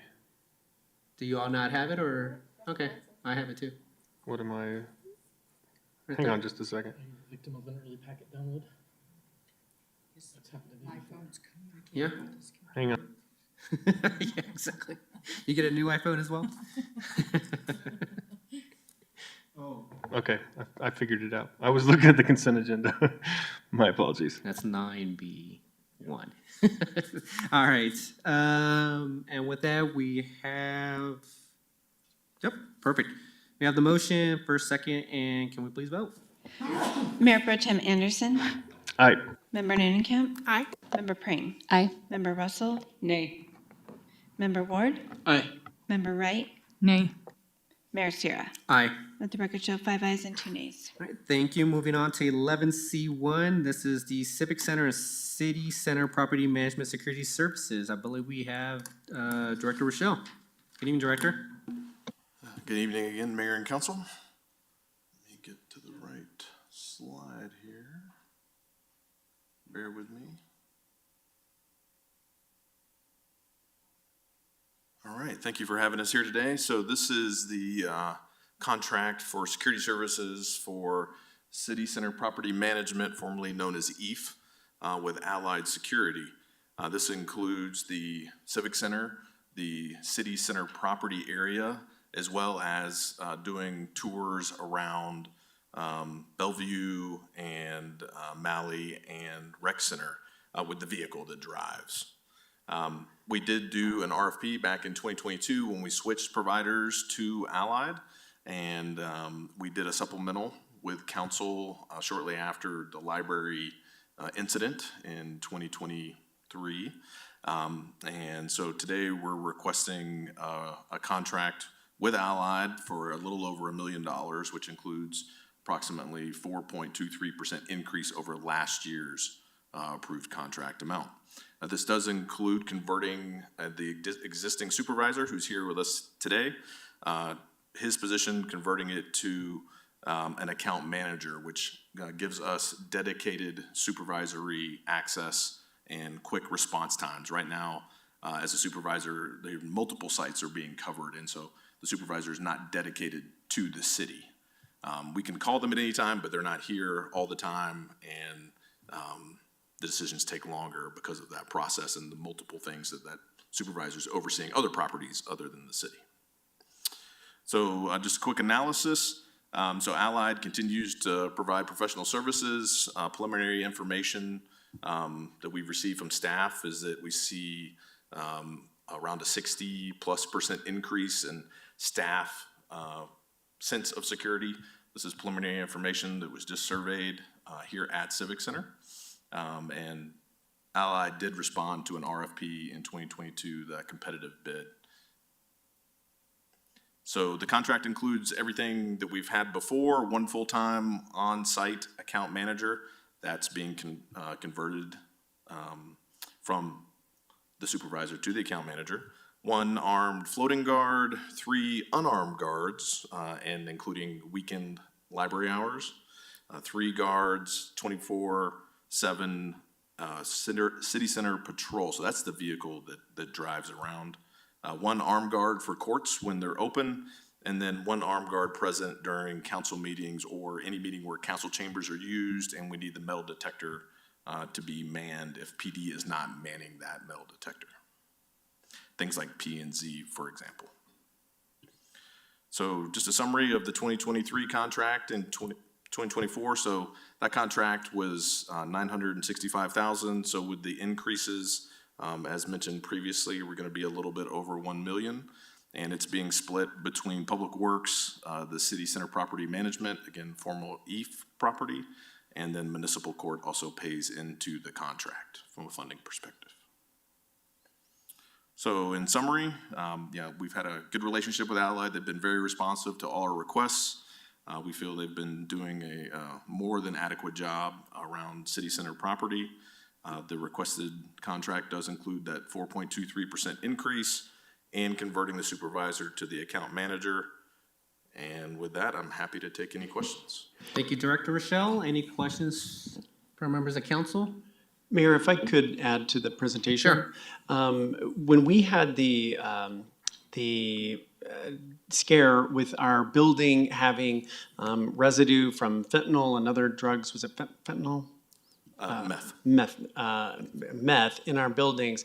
You may remember we had people coming to city council. You received dozens of emails, many complaints from the community, and that's when we really beefed up this contract. That's when the biggest kind of growth in this contract occurred. So from the start, I just want to point out, even though we only have quantitative data from our employee survey about employees feeling much safer in the building, the fact is the real beefing up of this contract was on behalf of the residents who felt very unsafe, particularly our library patrons. And I think anecdotally, we can say that we're hearing from patrons that they feel much better about the community and about this facility because of these safety measures. So I don't want to make this just about employees. Employees, I'm thrilled, are feeling safer, but more importantly, and as importantly, our patrons are feeling safer as well. Thank you very much, City Manager. Go ahead, Member Ward. I want to start by saying that I don't have any problem or issue with Allied. I think they've performed effectively, and I'm pleased to be greeted by many of the guards who recognize me when I come into the building. Always a friendly approach, and they seem to be handling the issues surrounding the city center area. I guess the larger concern that I have with this is we are a city that funds a police department, and we are paying private security to protect us in our building while we are simultaneously funding a police department. And the question I have is more of a policy question that may not be relevant to the renewal of the contract, but it does kind of bring up the question of why our police department is not able to control this building effectively absent private security. And that I'm not placing any blame on the police department. I think maybe we have a resourcing issue that we need to investigate, but we haven't done that. And I think as both a resident and as someone who sits on this dais, it is concerning to me that we have to hire private security to maintain order in our city hall, the very hall of the city government, the shining example of what this city is supposed to be able to do for its people. So that's all I have on that. Thank you, Member Ward. If I could, Mayor, if I could just respond really quickly Yeah, to go ahead. Member Ward. So this is actually a concept that the city manager and I had talked about internally, as well as with Director Rochelle. It's something we do want to consider for the future with the new police chief and with different models of policing. There are other cities, such as cities I've worked in, who have gone back and forth between having kind of this security be in-house as part of the police department or external. So it is definitely something that, especially if council would like us to explore that for the future, we're definitely open to.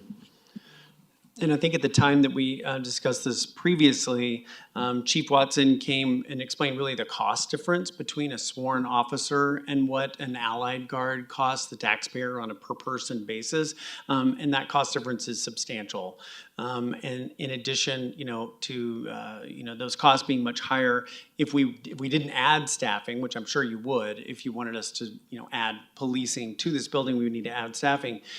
If you didn't do that or did it partially, you would have a commensurate decrease in our presence and patrol and crime solving out in the community, particularly in those hot spots, which this is one of, I might mention. But the item that Deputy City Manager Dodd and I talked about was doing something in-house that was more kind of civilian-based, that could be, in partnership with the police. So we're very open to other models. This might be something, as you know, the worksheet for the strategic plan went out today, and this might be something that you would like for us to put as a project for the year to really analyze, could this be done, in-house? As opposed to, hiring a private security firm. We're certainly open to that analysis. I don't think it would necessarily be sworn officers. I mean, from a cost standpoint, it would be very cost prohibitive. I think that's something for this body to decide relative to the cost standpoint. But I understand the cost element is one of the reasons why we've gone in this direction. I'm aware of those factors. I just think the time is ripe, perhaps this year, for us to have a continuing discussion. As tonight, we applied for a co-responder grant, and we are using the tax money that our citizens gave us for alternative policing to fund that program. Currently, we're going to have potentially a surplus or some surplus if we get that grant. So I think there's some numbers that we have to discuss in the future, and now is not the appropriate time. But those factors that you just mentioned, City Manager Lewis, I'm glad you shared them, but I am familiar with them. Thank you. Member Newcamp, did you have a question? A comment, so I'll wait till we have a motion. Okay, perfect. Actually, I think I had a question as well, and I think you just answered it, but I saw within the packet, I'm trying to think of where it was, but there was a mention that staff was gonna look at alternatives or at least look at different options. So so you're still looking for city council direction as part of maybe our meeting later on this month in terms of whether or not we want to do a deep dive on that aspect of it? Certainly, yeah. If we had direction from council to look at other options or other models for security here at this building in the vicinity, keep in mind it's not just for this building; it's for a larger portion of the city center area. But we're very much open to doing that. And Sean, I guess Victor, you could answer this as well. But as part of the requirements of the former EAF and just the city center property management, what is the requirement? Is it whatever constitutes that $305,000 of what's in front of us today? Yes, there is an agreement through the common area maintenance agreement with the users inside city center property management to provide security services, and so that is that line. Okay, and is it based on hours or? Yes. Days of the week? Okay. Based on hours and drive time and okay. The cost for the staff to do that. And if I could back up just a little bit, your reference to mention of evaluating alternative options, I believe is in the cover memo for this item tonight. Perfect. No, I saw it somewhere in there. Perfect. I think that's all my questions, Victor. Thank you for that. Any other questions from council? Seeing none, can I get a motion to approve 11C1? I move to approve 11C1. Thank you, Member Noonan Could I get a second? Second. Thank you, Member Prang. All right, and comments, Member Noonan go ahead. Sure, I'll be supporting this tonight. I have been impressed and grateful for the support we've had from Allied. It's been wonderful to see not only staff and members of council, but members of the community know many of the guards by name, especially in places like the library when they're coming to a city council meeting. And while I hear the concerns about, should PD be doing this work, so much of, I think, the sense of security that the Allied contract has provided our community is someone who's just present. It's a physical presence in places like the library. Obviously, they are proximate to an issue if it occurs, and they're able to jump in quite quickly instead of having to call PD to come. But I would much rather have a contractor sitting in the library all day being present than one of our PD, our sworn officers who could be out on the street taking care of some of the enforcement issues that we've talked about earlier tonight. So I think that this is a good use of taxpayer resources. I'm certainly open to other considerations as well, but I think this is a wise and appropriate solution. So I'll be supporting this tonight. Thank you very much. Thank you, Member Noonan Member Russell. I will be supportive of this tonight, because I do appreciate the presence that they've had here. But I absolutely agree with Councilmember Ward that this council needs to make a discussion on the direction that we want to go. And so I will be supporting this tonight. I'm very thankful for Allied. I appreciate them, but I also think that the taxpayers deserve to have us evaluate this. Thank you. All right. And with that, can we please vote? Mayor Pro Tem Anderson. Aye. Member Noonan Camp. Aye. Member Prang. Aye. Member Russell. Aye. Member Ward. Aye. Member Wright. Aye. Mayor Sierra. Aye. Let the record show 7 ayes. All right, thank you very much, Director, for the presentation. All right, everyone, we are moving on to 12A. I'll go ahead and read this. I'm sure that we probably need a quick break as well, but so this is executive session for attorney-client privilege to discuss pending claims against the city pursuant to CRS 246424B. So I do move to go into executive session tonight for the purpose of attorney-client privilege to discuss pending claims against the city pursuant to CRS 246424B. Present at the executive session are the following persons: Mayor Othaniel Sierra, Mayor Pro Tem Joe Anderson, council members Chelsea Noonan Tina Prang, Rita Russell, Stephen Ward, Kim Wright, City Manager Sean Lewis, and City Attorney Tamara Niles. May I have a second? Second. Thank you, Member Ward. Can we please vote? Mayor Pro Tem Anderson. Aye. Member Noonan Camp. Aye. Member Prang. Aye. Member Russell. Aye. Member Ward. Aye. Member Wright. Aye. Mayor Sierra. Aye. Let the record show 7 ayes. All right, everyone, we will now exit this meeting and reconvene in the community room right next door. Thank you.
All right, everyone, we are now back. The time is now 9:38 and the executive session has been concluded. Present at the executive session were the following persons: Mayor Othaniel Sierra, Mayor Pro Tem Joe Anderson, council members Chelsea Nooncamp, Tina Prang, Rita Russell, Stephen Ward, and Kim Wright, City Manager Sean Lewis, City Attorney Tamara Niles. I move to close the executive session. May I have a second? Second. Thank you. Member Ward, can we please vote? Mayor Pro Tem Anderson. Aye. Member Noonan. Aye. Member Pring. Aye. Member Russell. Aye. Member Ward. Aye. Member Wright. Aye. Mayor Sierra. Aye. Let the record show 7 ayes. For the record, if any person who participated in the executive session believes that any substantial discussion of any matters not included in the motion to go into the executive session occurred during the executive session, or that any improper action occurred during the executive session in violation of the open meetings law, I would ask that you state your concerns for the record.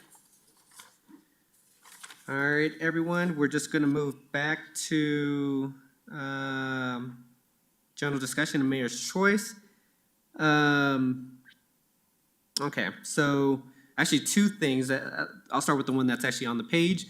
So the Tuesday after MLK Day, we will be starting at 5:30. The reason for that is that we are gonna have the team as part of the Affordable Housing Task Force.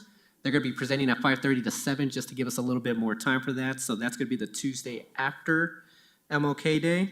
Also just want to make everyone aware we do have board and commission interviews next week, and I believe we're starting at 5 o'clock both days, if I remember correctly. So just wanted to make you both aware of that, or everyone here aware of that. So that is it for me in terms of mayor's choice. Anybody's got council member's choice? Go ahead, Member Russell. So I just have a question about the, the Tuesday on the 14th, I believe that's Water and Sewer Board, that could impact quorum, correct? You are correct, yeah. So, yes, we probably should have a discussion with Water and Sewer Board. So I'll make that note. I'll reach out to participants on Water and Sewer. Okay, and then I will go ahead, I did a council request that I got about the lighting at Ace Hardware.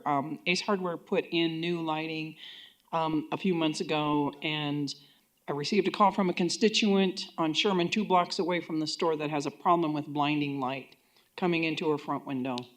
I am incredibly concerned about the response to this council request, in that I asked for ordinances regarding lighting. In here it says that we do not have the equipment needed to measure light or glare intensity at an adjacent property. This is a property 2 blocks away. Community Development and Code Enforcement Division determined that the best course of action for this type of issue was to direct property owners and neighbors to utilize the services of the free mediation program administered through the Neighborhood Resources Program to resolve adjacent property issues. When we have crimes in the Muni Code that we are forcing people into mediation when they are the victim of a crime, that is problematic. And all of these, I guess what I want to know, one thing, and this is a council request, how much mediation money have we spent for everything in the last 3 years? And what problems were mediated? I also think that if we have needs of equipment because of ordinances, we need to get the equipment to measure it. And I mean, just reading this whole thing, there are no teeth to our laws. What is the point? So I think I want the answer to that council request back, but then I think that the council needs to look into some of these issues. So I think that is it for now. Oh, actually, I have another council request, and this is at Traditions. Apparently, there was a call, I think perhaps for a gas leak. Could we get, and it was on Sunday, this past Sunday. That was yesterday. Could we get more information on that? Because they didn't evacuate anybody. Maybe it wasn't something that was to the level it needed to be evacuated. But there have been problems at Traditions in the past, so. And So Mayor, can I ask a clarifying? Yes, please. And so, Member Russell, so you just want the call report, it wasn't a call to police, it was called to It probably was a call to the management? fire department or, Oh, okay, great. okay, Great. And I do want to mention that I couldn't agree more with you on your reaction to that council request. And I asked the same questions and directed the department to purchase the equipment. So we will be making sure that we can require enforcement of that in the I future. appreciate that, but the other thing that was very concerning to me in that response is this council needs to be making those decisions, not city staff. If we're going to send somebody to mediation. I mean, I'm glad you want the equipment and it to be enforced. I appreciate that. Thank you, City Manager. Thank you, Member Russell. Anyone else with a council member's choice? All right, seeing none. City Manager's report. Thank you, Mayor. Just as a reminder, the annual council retreat will be on January 25th. It'll be at SPR in their conference room in their new building. We will be reviewing the strategic plan, some successes, areas for improvement, and ask council for modifications to the current plan. And so using the worksheet that you have, if you would prefer not to use that worksheet, we can go over that during one-on-ones. You can mention it during your future council member's choice. And we can take notes there. But that's just a tool for us to really be able to collect what council members are seeing that they'd like to see changed in the plan. This is the end of a 5-year plan. So it started in 2025. So at the end of 2020, at the end of 2025, it'll be kind of the conclusion of this 5-year rolling plan. And we anticipate a more kind of comprehensive overhaul, revamp it in January of 2026. We'll probably start that process at the end of 2025.